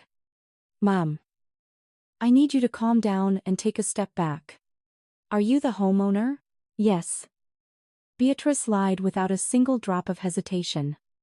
"I am the owner of the house, and I want this woman arrested immediately. She just assaulted me in the conservatory. She smashed a tray of expensive crystal glasses all over the floor. She is a violent intruder. And she even tried to steal the priceless diamond necklace right off my daughter's neck this morning. I want her in handcuffs right now. Yes. I want to press every possible charge." Dylan stood a few feet away, leaning casually against a marble pillar. "Ah. Smoog." Arrogant grin was plastered across his face. He adjusted his heavy gold Rolex, looking at me with an expression of total superiority. He genuinely believed his fake Wall Street legal threats had miraculously manifested into reality. He thought he had completely outsmarted me. and that the police were simply his personal bouncers here to take out the trash. The officers turned their attention to me. They expected to see an unhinged, hysterical woman, matching Beatrice's wild description. Instead, they saw me standing perfectly still. My posture was straight. My breathing was calm. And my face bore the faint red handprint from where Beatrice had slapped me moments ago. I didn't raise my hands defensively. I didn't scream over her accusations. I simply maintained eye contact with the lead officer, projecting an aura of absolute, undeniable authority. The audience was watching me very closely. Now, the heavy oak doors of the grand foyer remained open, letting in the cool autumn breeze. The two officers didn't reach for their handcuffs. They didn't bark orders for me to get on the ground.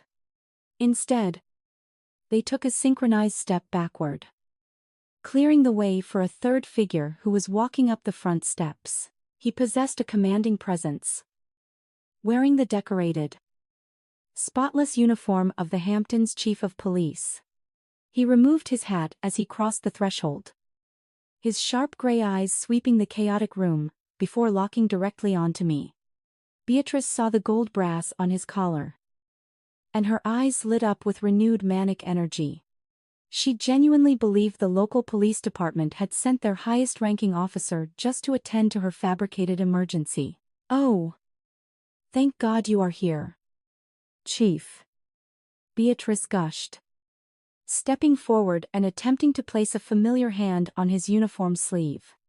"This deranged woman has completely terrorized my family. I demand she be taken away in handcuffs this instant. We have high-profile guests who cannot be subjected to this kind of violent behavior." The chief didn't even look at her. He expertly sidestepped her hand, treating her with the same dismissive indifference one might give a buzzing insect. He walked right past her, pointing Regelfinger right past Dylan's arrogant stance, and stopped exactly 3 feet in front of me. The entire room held its breath, expecting him to read me my Miranda rights. Instead, the chief offered a polite, respectful nod. "Good afternoon, Ms. Sterling," he said, his gravelly voice sounding clearly through the silent foyer. "Are we having a problem with the tenants today?" The word dropped into the room like a live grenade. "No." Beatrice froze completely, her mouth hanging slightly open as her brain desperately tried to process the phrase. Dylan blinked rapidly, the smug Wall Street smile melting instantly off his face. He leaned forward, his brow furrowed in deep confusion. "Claire Letute small." Confused, gasp, dropping her hand from the canary-yellow diamond necklace as if the platinum setting had suddenly burned her skin. Even the event coordinators and florists stopped breathing, exchanging wild, bewildered glances. Tenants. Beatrice finally choked out, her voice barely a whisper. "What are you talking about? I am the owner of this estate. William Sterling is my husband. We own this property." Before the chief could respond, the heavy mahogany doors of the adjoining library swung open. Victor stepped out of the shadows, moving with the quiet, lethal grace of a trained operative. He wore his tailored black security suit, a stark contrast to the colorful, chaotic wedding attire surrounding him. In his right hand, he carried a thick, black leather folder. The gold emblem of Aegis Asset Management and Security was embossed on the front cover.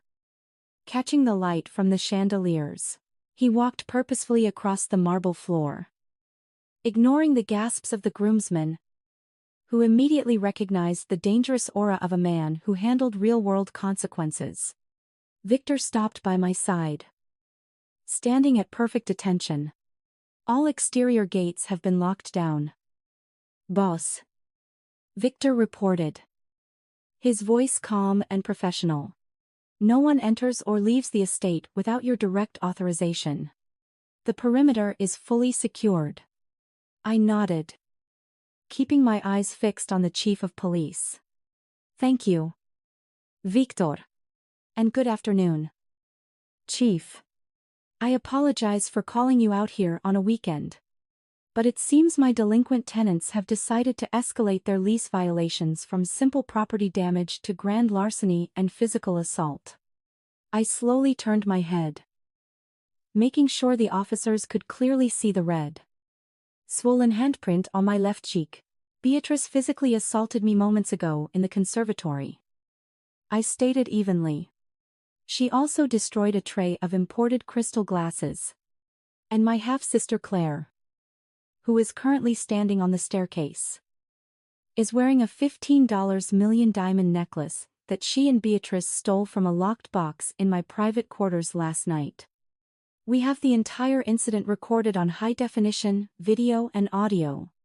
Dylan took a step back, his expensive Tom Ford shoes suddenly feeling very heavy on the marble floor. He looked at Claire, then at the necklace, then at the black leather folder in Victor's hand. The financial bravado he had projected just 10 minutes ago was evaporating completely. He was a numbers guy, and the equation unfolding in front of him suddenly added up to absolute zero. Beatrice started to shake, her face losing its color. "This is a trick," she stammered, pointing between me and the chief. "She paid you to say this. William, tell them we own this house." Beatrice whipped her head around, searching frantically across the grand foyer for my father. William Sterling was still cowering in the shadows near the library doors, his face pale and slick with cold sweat. He didn't step forward to defend his wife. He didn't puff out his chest or loudly declare his ownership of the $50 million mansion. Instead, he shrank back against the dark mahogany wood, looking exactly like a man who knew his darkest secrets had just been dragged completely into the light. "William, say something," Beatrice screamed, her voice echoing off the high ceiling. "Tell these cops to get her out of here." William just slowly shook his head, staring at the floor. The silence that followed was incredibly heavy. Victor stepped forward, breaking the tension. He walked directly toward Dylan, who was still leaning against the marble pillar, desperately trying to maintain his arrogant facade. Victor stopped right in front of the Wall Street hedge fund executive and held out his arm, offering him the thick black leather folder. "I understand you have a deep appreciation for complex financial jargon and asset reallocation," Victor said. His deep voice was perfectly flat and entirely devoid of any amusement. "Since you like legal documents so much, I suggest you review these." Dylan hesitated for a fraction of a second, his eyes darting from Victor to the folder, and then to me. His ego demanded that he take it. He aggressively snatched the folder out of Victor's hand, flipping it open with a swift flick of his wrist. He expected to find a fake lease agreement, or some amateur printout he could easily tear up in front of his friends. But the second his eyes scanned the first page, his entire posture collapsed completely.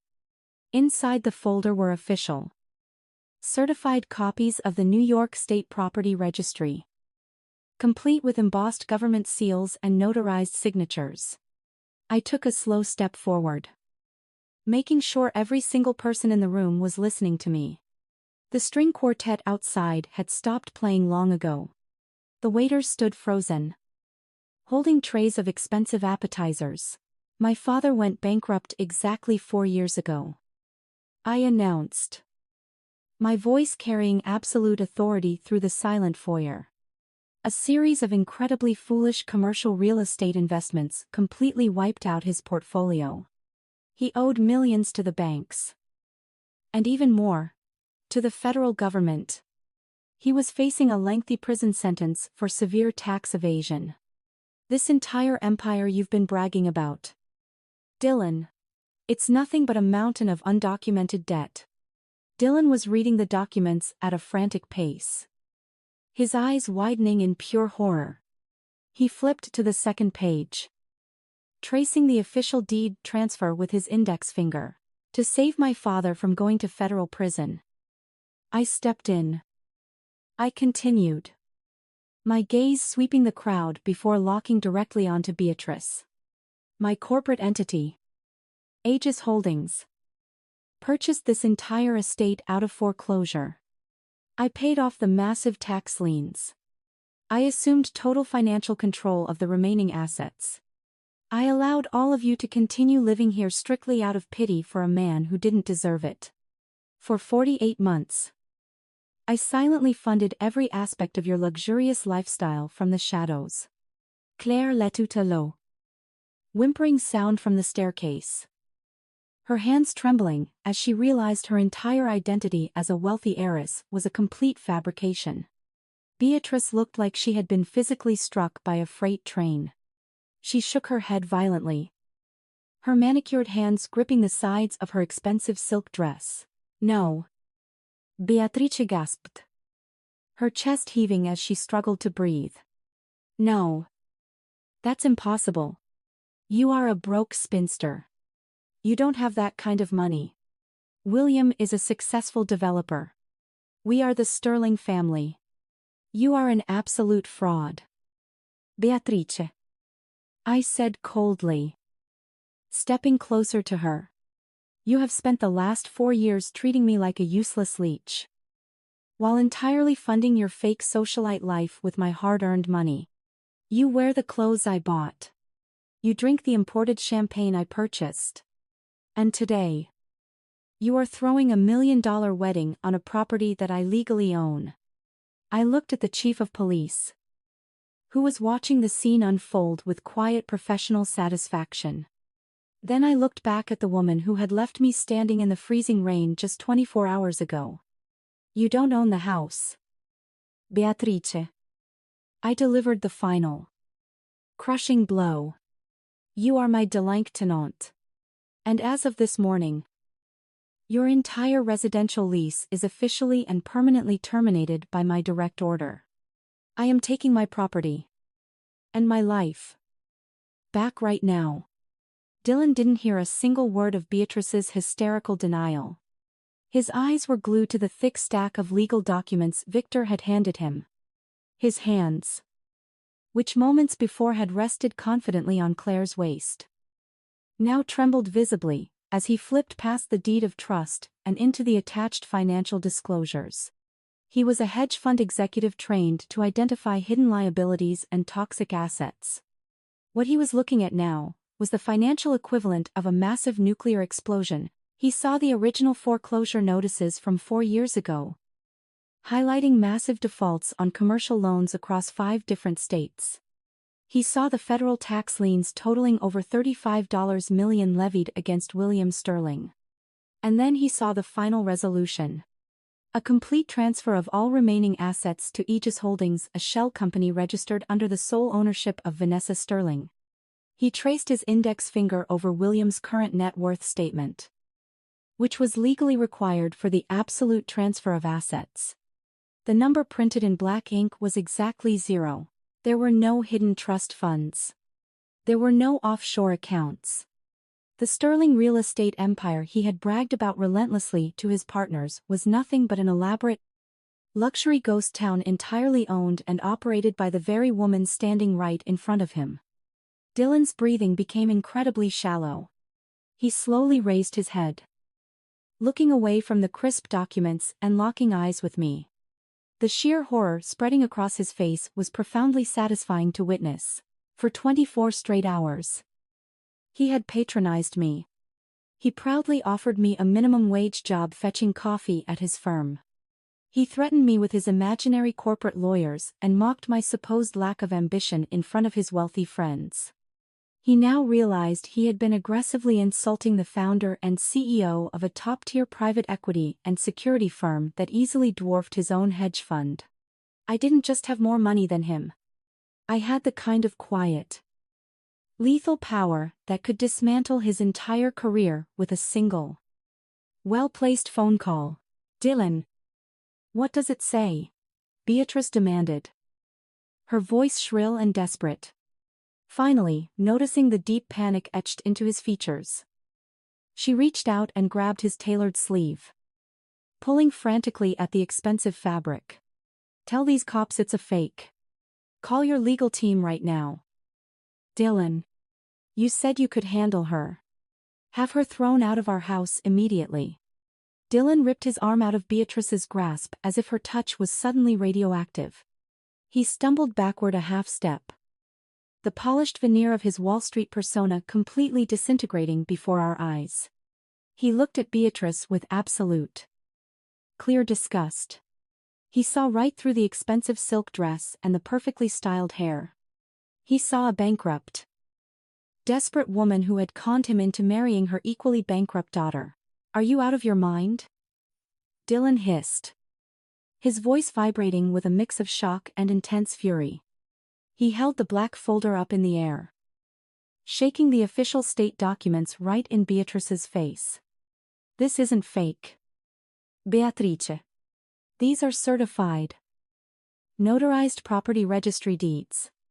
Your husband doesn't own a single brick of this estate. He is completely bankrupt. You have absolutely nothing to your name. You are a complete fraud. The three groomsmen nearby exchanged alarmed glances. They had flown out to the Hamptons expecting to celebrate their partner's strategic acquisition of an old money heiress. Instead, they were witnessing him being publicly duped by a family of destitute squatters. One of the groomsmen, a senior partner at Dylan's firm, let out a low whistle and took a deliberate step backward, physically distancing himself from the toxic fallout. The sheer embarrassment of the situation was absolute professional poison. Dylan turned his furious glare onto Claire. My half-sister was frozen on the grand mahogany staircase, tears welling up in her eyes. She reached out a trembling hand toward him. Dylan. Please. Claire whimpered, her voice cracking pathetically. I didn't know. I swear I thought my dad was still rich. You have to believe me. You thought he was rich.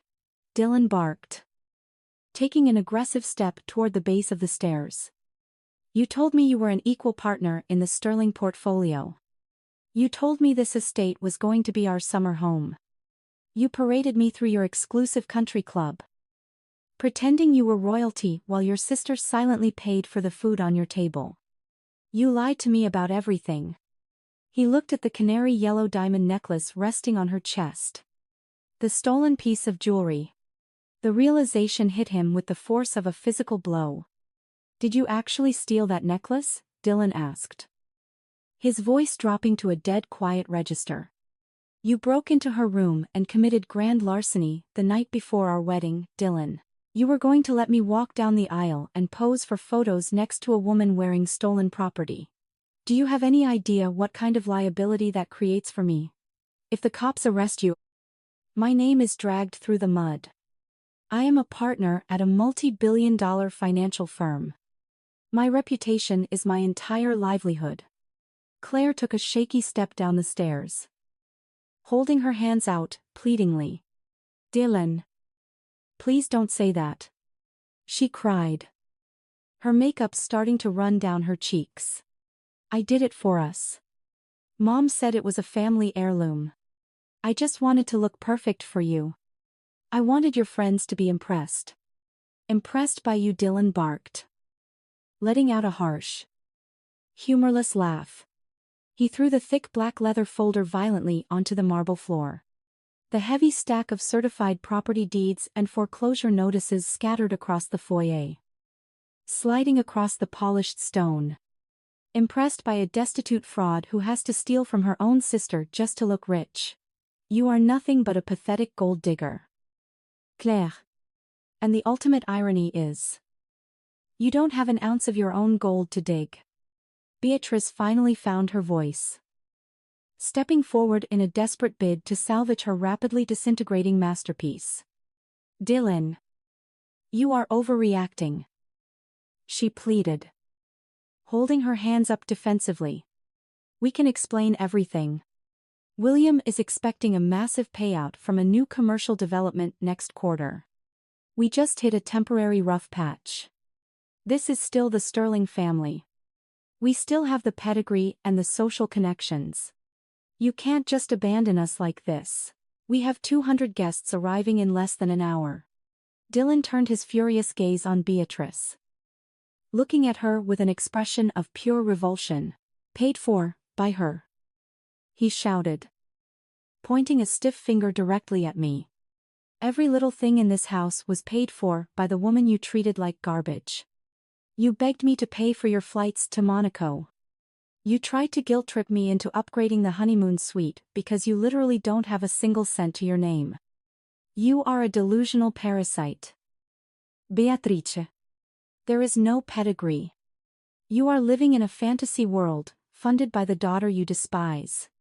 He reached up to the lapel of his custom charcoal gray Tom Ford suit. His fingers gripped the delicate white rose boutonniere pinned to the fabric. With a swift, violent yank, he ripped the flower off his coat, tearing a small hole in the expensive silk lining.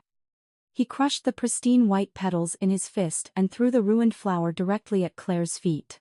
The wedding is off, Dylan announced, his voice booming through the grand foyer, ensuring every florist, waiter, and police officer heard him perfectly. There is no wedding. I am absolutely done with this circus. I am not legally tying myself to a family of bankrupt, criminal fraudsters. No, Claire screamed, her voice tearing through the silent room. She lunged forward, tripping over the heavy hem of her voluminous designer silk wedding dress. She collapsed onto the middle steps of the grand mahogany staircase, sobbing uncontrollably. Dylan. You can't do this to me, I love you. The guests are already on their way. What am I going to tell everyone? Dylan didn't even look back at her weeping form. Tell them you got evicted, he snapped coldly, adjusting his heavy gold Rolex and straightening his collar. He looked at his 3 groomsmen, who were already backing away toward the open front doors, eager to escape the humiliating spectacle. Let's get out of here, Dylan ordered. This place is a complete liability. Without another word, Dylan Vance turned his back on the Sterling family and walked out through the heavy oak doors. His groomsmen followed closely behind, practically jogging toward their rental vehicles parked in the driveway. The sound of their engines revving echoed through the open doors, signaling the end of Claire's fabricated fairy tale. Claire wailed, burying her face in her hands. She sat crumpled on the steps, her expensive makeup smeared. The stolen necklace hung heavily around her neck. Beatrice stood completely broken in the center of the scattered documents. The loud roar of Dylan's rented luxury SUV speeding down the gravel driveway faded into the distance, leaving behind a suffocating silence in the grand foyer. Claire continued to sob heavily into her hands, her voluminous silk wedding dress pooling around her on the mahogany steps like a deflated parachute. Beatrice stared blankly at the open doorway, her mind completely short-circuited as she watched her ultimate social triumph evaporate into thin air. Chief, she finally stammered, turning back to the police officers with wild, desperate eyes. You have to arrest her. Beatrice pointed at me. She is ruining our lives. You can't just stand there and let her do this. The chief of police exchanged a brief look with his 2 patrolmen. The officers took a step forward, their heavy boots clicking on the marble floor. Beatrice let out a breath of relief, stepping aside and pointing a manicured finger directly at me. Yes. Get here. Beatrice urge. Take her away. But the officers didn't walk toward me. They walked right past me and flanked Beatrice on either side. Excuse me, Beatrice snapped, her voice rising in confusion as the cops boxed her in. What are you doing? She is the one you need to arrest. I am the victim here. Mom. You are not a victim, the chief said, his voice firm and authoritative. And we are not here to arrest Ms. Sterling. We are here to assist in a lawful property eviction resulting from a severe violation of residential terms. Criminal activity, Beatrice scoffed, crossing her arms defensively and refusing to take the paper Victor held out. I haven't committed any crime. We are upstanding citizens. This is harassment. You committed grand larceny. Victor replied bluntly. Last night. At precisely 11:42 p.m. You and Claire entered Ms. Sterling's private quarters without authorization. You actively encouraged your daughter to use a brass paperweight to smash open a locked mahogany box. You then stole a canary yellow diamond necklace valued at $15 million. Beatrice went completely pale. You have no proof of that. She whispered hoarsely, her eyes darting nervously around the room. It's her word against mine. And William will testify that it's a family heirloom. Victor allowed a cold, humorless smile to touch his lips. I don't need his testimony. I have military-grade 4K security cameras hidden inside the crown molding of that bedroom. I have crystal-clear video and audio of you orchestrating the theft. I have already sent the encrypted files directly to the district attorney's office as evidence. Claire gasped on the stairs, her hands flying to her mouth. She looked down at the heavy platinum setting on her chest as if she had just realized it was a ticking time bomb. You are incredibly lucky. My client decided to be merciful today. Victor continued, shoving the eviction notice into Beatrice's trembling hand. Instead of pressing criminal charges and sending both of you to the county jail in your expensive dresses, she is simply opting to remove the toxic element from her property. You are being evicted immediately. I took a step forward, standing next to Victor. I looked at Beatrice, who was shaking so badly the paper in her hand rattled. She finally understood that the game was completely over. There was no more manipulation. No more lies to spin. She was completely trapped by her own greed. You have exactly 30 minutes left. Beatrice, I said, my voice perfectly calm and devoid of any sympathy. 30 minutes to do what? She gasped, tears of pure humiliation finally leaking through her mascara mask. 30 minutes to pack whatever you can carry in 2 hands. I clarified, gesturing toward the grand staircase. You can take your personal clothing and your cheap toiletries. You will not take any jewelry, any art, or anything purchased with the credit cards I funded. The officers will escort you upstairs and watch your every move to ensure you don't steal anything else. If you are not out of my house in exactly 30 minutes, I will instruct the chief to arrest both of you for the theft of the necklace. Your countdown begins now. And right on cue. The grandfather clock in the grand foyer chimed the hour, echoing loudly in the silent room. Beatrice stood frozen for another 5 seconds as the reality of the 30-minute countdown finally hit her. The raw, unfiltered panic completely erased the last vestiges of her fabricated elegance. She dropped the eviction notice onto the marble floor and frantically dug her shaking hands into her expensive leather purse. Wait. Chief. Wait. Beatrice pleaded, pulling out a thick wad of cash and a gold-plated checkbook. Let's be reasonable. I can pay you. I can double whatever she's paying you to do this. Just give us the weekend. Let us finish the wedding. Name your price. I'll write the check right now. The chief of police looked down at the money with absolute, cold, professional contempt. Put that away immediately. Mom, he warned, taking a step forward with a stern, authoritative glare. Attempting to bribe a sworn law enforcement officer is a felony. If you don't put that checkbook away and start walking up those stairs right now, I will have my officers put you in handcuffs.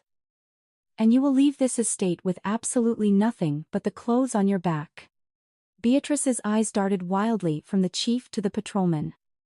And finally, to the cold, unforgiving expression on Victor's face. She realized with absolutely horrifying clarity that she was completely out of bargaining power. There were no more social strings to pull. Her money was gone. Her power was an illusion. With a sharp, hysterical sob, Beatrice abandoned the bribery attempt. She shoved the checkbook back into her purse and bolted toward the grand mahogany staircase. She scrambled up the steps with frantic, desperate energy, violently shoving past her own daughter. Claire was still sitting on the steps, weeping into her silk wedding dress. But Beatrice didn't even pause to comfort her. Every instinct in Beatrice's body was screaming at her to salvage her material wealth. I followed her up the stairs, at a slow, deliberate pace. Victor and one of the police officers walked beside me. We reached the second-floor landing just in time to see Beatrice sprinting down the east wing hallway toward the massive master suite. She threw open the heavy double doors and immediately dove into her expansive walk-in closet. When I entered the bedroom, Beatrice was already frantically throwing items onto the king-size bed. She wasn't packing basic necessities, she was grabbing her most expensive designer assets.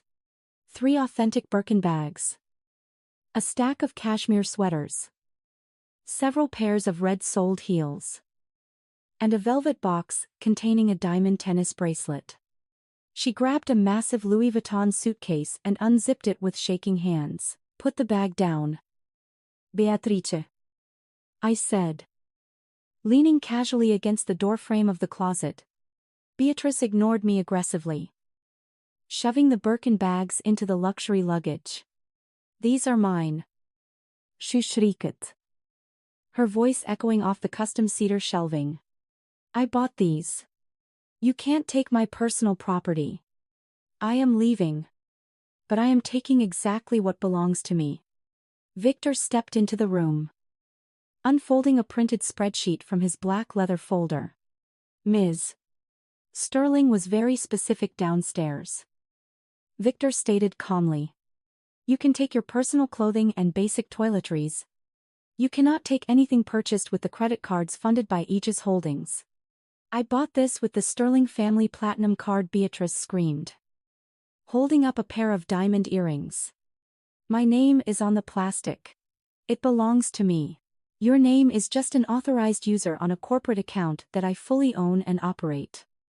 I corrected her, my voice cutting through her hysterical screaming. And unfortunately for you, I instructed my financial team to freeze every single card under the Sterling name exactly 10 minutes ago. Since the funds used to purchase those designer bags, shoes, and jewelry came directly from my corporate entity. They are legally classified as company assets. If you try to pack them, the officer standing next to me will arrest you for the theft of corporate property. Beatrice froze, clutching the diamond earrings. She looked at the police officer, who simply nodded, confirming my statement. He rested his hand on his utility belt, making his position perfectly clear. You can't do this, Beatrice whispered, her voice cracking as the magnitude of her loss finally set in. I will have nothing. I will have to start from scratch. You have exactly what you brought into this family. I replied coldly. Absolutely nothing. Now put down the earrings. Drop the designer luggage. And find a cheap duffel bag. You have 22 minutes left before I have you physically removed. Beatrice's shaking hands finally gave out. The heavy diamond earrings slipped from her fingers and bounced silently on the plush carpet. She backed away from the open designer suitcase, her chest heaving with defeated sobs. She didn't argue anymore. She just turned to the far corner of the massive closet, frantically searching for a basic gym bag.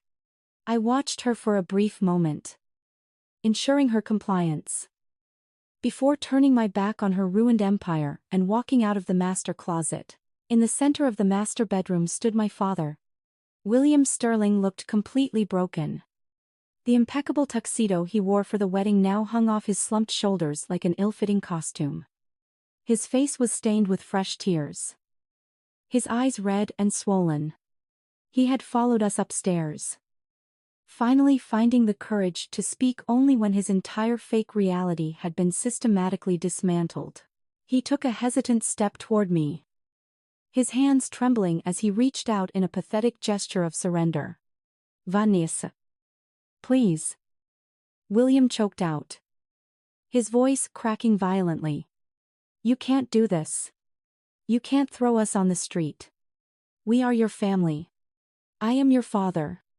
How can you be so cold to your own flesh and blood?" I stopped walking. I stood perfectly still on the expensive Persian rug I had bought 2 years ago to replace the one he had ruined. I looked at the man who had once been my hero, the man I had secretly saved from federal prison, and felt an absolute void where a daughter's love used to be, my own flesh and blood. I repeated softly, letting the words hang in the tense air between us. "You want to talk about family now? William, where was your fierce loyalty to your flesh and blood when Beatrice made me sleep in a moldy, unheated shed last night? Where was your paternal protection when Claire smashed open my lockbox and stole the only piece of jewelry my dead mother left me?" William physically flinched, shrinking back from my words. He stared at his polished patent leather shoes, unable to meet my gaze. "I didn't know it would go this far. Vanessa," he whined. "I just wanted peace in the house. Beatrice is difficult. You know how she gets. I was just trying to keep the family together. You were trying to keep your ego together." I corrected him, my voice dropping to a surgical, icy precision. "Don't you dare pretend you were acting out of some noble desire for family harmony. You never cared about peace or protecting your daughter. You only cared about your fake status. You went bankrupt because of your own arrogant stupidity. You were facing years in a federal penitentiary. I bought this house. I paid your millions in tax debts. I gave you a second chance at a dignified life. And how did you repay me? You allowed your wife to treat me like a parasite. You stood in absolute silence while she emotionally abused me every single day." Tears streamed freely down his wrinkled face. "I'm sorry, Vanessa," he sobbed, taking another step forward and reaching for my arm. "I am so sorry. I made mistakes. But we can fix this. I'll divorce her. I'll kick them out. Just let me stay. I have nowhere else to go. You can't do this to your own father." I stepped back smoothly, avoiding his touch completely. "You aren't my father," I stated, the finality in my tone echoing sharply through the grand bedroom. "A father protects his child. A father stands up for what is right, even when it's uncomfortable. You sold me out for a quiet life and the illusion of wealth. You watched Claire parade around in my mother's stolen diamond this morning. And you begged me to just let her keep it so you wouldn't have to face an argument." William opened his mouth to speak, but no words came out. He just stood there crying silently. "You chose them," I said, delivering the final, devastating blow. "You chose their lies over my truth. You chose their greed over my sacrifice. And now you get to share their exact fate. I am cutting you out of my life completely. William, you will never hear from me again. You will not receive another dime from my company. You have exactly 18 minutes to pack your bags and get off my property." I turned away from him and walked toward the heavy bedroom door without any hesitation. William fell to his knees on the Persian rug, sobbing uncontrollably into his hands. I simply never looked back. I descended the grand staircase, my emerald green silk suit moving fluidly with every step. The house already felt different. The oppressive weight of their entitlement was dissipating, replaced by the crisp, undeniable reality of my ownership. Down in the foyer. The 30-minute deadline had officially expired. Victor stood near the front entrance, checking his matte black watch. He looked up as I reached the bottom step and gave a single, sharp nod. Time was up. The two police officers began their sweep of the upper floors. Minutes later, the agonizing procession began. Claire appeared at the top of the stairs first. The voluminous silk wedding dress she had paraded around in all morning was now her heaviest burden. The hem was stained with dirt and spilled champagne, dragging miserably across the mahogany steps. In her hands, she clutched a cheap, faded canvas gym bag she had likely dug out of the basement. Her flawless makeup was completely ruined, dark streaks of mascara running down her pale cheeks. She didn't look at me. She kept her eyes firmly fixed on her own ruined shoes. Beatrice followed closely behind her daughter. The transformation was absolute. Stripped of her stolen diamond earrings, her luxury handbags, and her fabricated arrogance, she looked incredibly small and desperately ordinary. She carried a mismatched nylon tote bag, stuffed only with basic clothing. Her designer heels clicked unevenly on the steps, lacking their usual aggressive cadence. She was trembling, her face completely drained of color. Finally, William shuffled down the stairs. He carried a small leather weekender bag. He looked 10 years older than he had an hour ago. He didn't speak. He didn't beg for mercy again. He just kept his head down. A broken man completely stripped of the empire he had sacrificed his own daughter for. The grand foyer was now mostly empty. The event coordinators and florists, having realized the $1 million wedding was permanently cancelled, were rapidly dismantling the floral arches and packing up their equipment.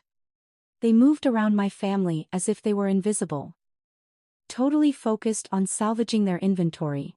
Victor opened the heavy oak front doors. The crisp autumn breeze that had filled the room earlier was gone. The sky outside had turned a bruised, angry purple. A heavy, freezing rain had begun to fall, drumming loudly against the stone portico and the gravel driveway. It was the exact same torrential downpour from yesterday afternoon. The universe has a remarkable sense of poetic justice. Keep moving, Victor instructed, his voice entirely devoid of sympathy. The police officers stepped forward, guiding the three of them toward the open doorway. Beatrice paused at the threshold. The cold wind whipped her frizzy hair across her face. She looked out at the freezing rain, then slowly turned her head to look back at me. I stood near the marble fireplace, perfectly warm and dry. I held a fresh glass of sparkling water, watching her with the same serene indifference I had shown her 24 hours ago on the side of the Montauk Highway. She finally understood that this wasn't a sudden outburst of anger. It was a calculated, precise execution of karma. She had thrown me into the storm to teach me a lesson in humility.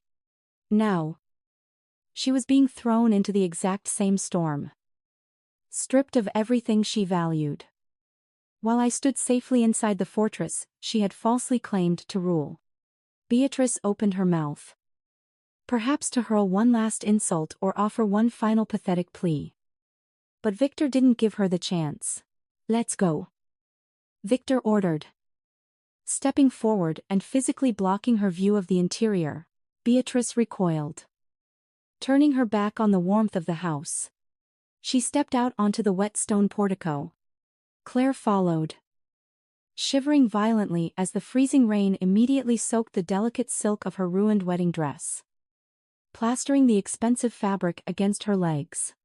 William walked out last, his shoulders hunched against the sudden chill. The police officers followed them out, standing under the protective cover of the portico to ensure they kept walking. My family walked down the stone steps and stepped onto the wet gravel driveway. There was no luxury SUV waiting for them. They had no driver. They had no active credit cards to call a private car service.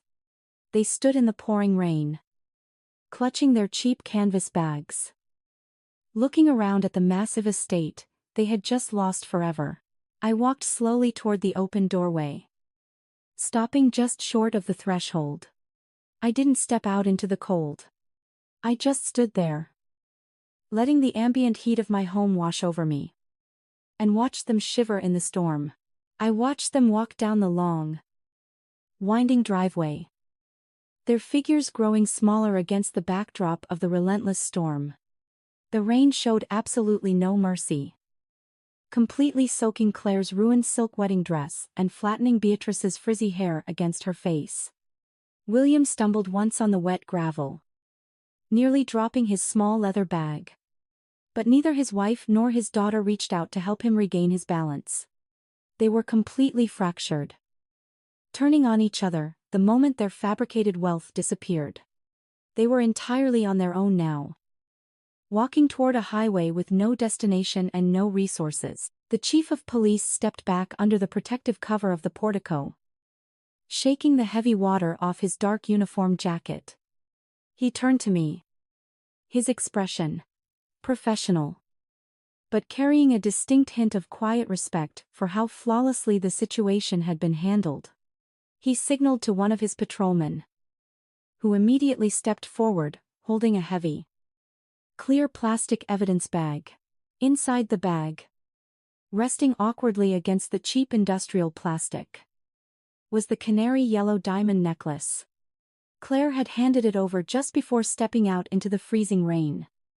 Weeping hysterically as the officer formally documented the return of stolen property, the chief opened the seal of the bag and carefully handed the heavy platinum piece to me. I thanked him, feeling the familiar, comforting weight of my mother's legacy returning to my palm. The officers offered a respectful nod, confirming that the property was completely secure and that the trespassers had been officially and permanently removed from the premises. They returned to their cruisers, the flashing red and blue lights reflecting off the wet pavement as they drove slowly down the gravel path, escorting my former family off the estate for the very last time. Victor stepped inside and firmly pulled the heavy oak front doors shut. The loud, solid click of the deadbolt sliding into place echoed through the massive foyer. It was the sound of absolute finality. The storm outside was instantly muted, leaving only the quiet, peaceful hum of my own home. I gave Victor a brief nod of profound gratitude, silently dismissing him to his post in the Mobile Security Command Center. I was finally alone.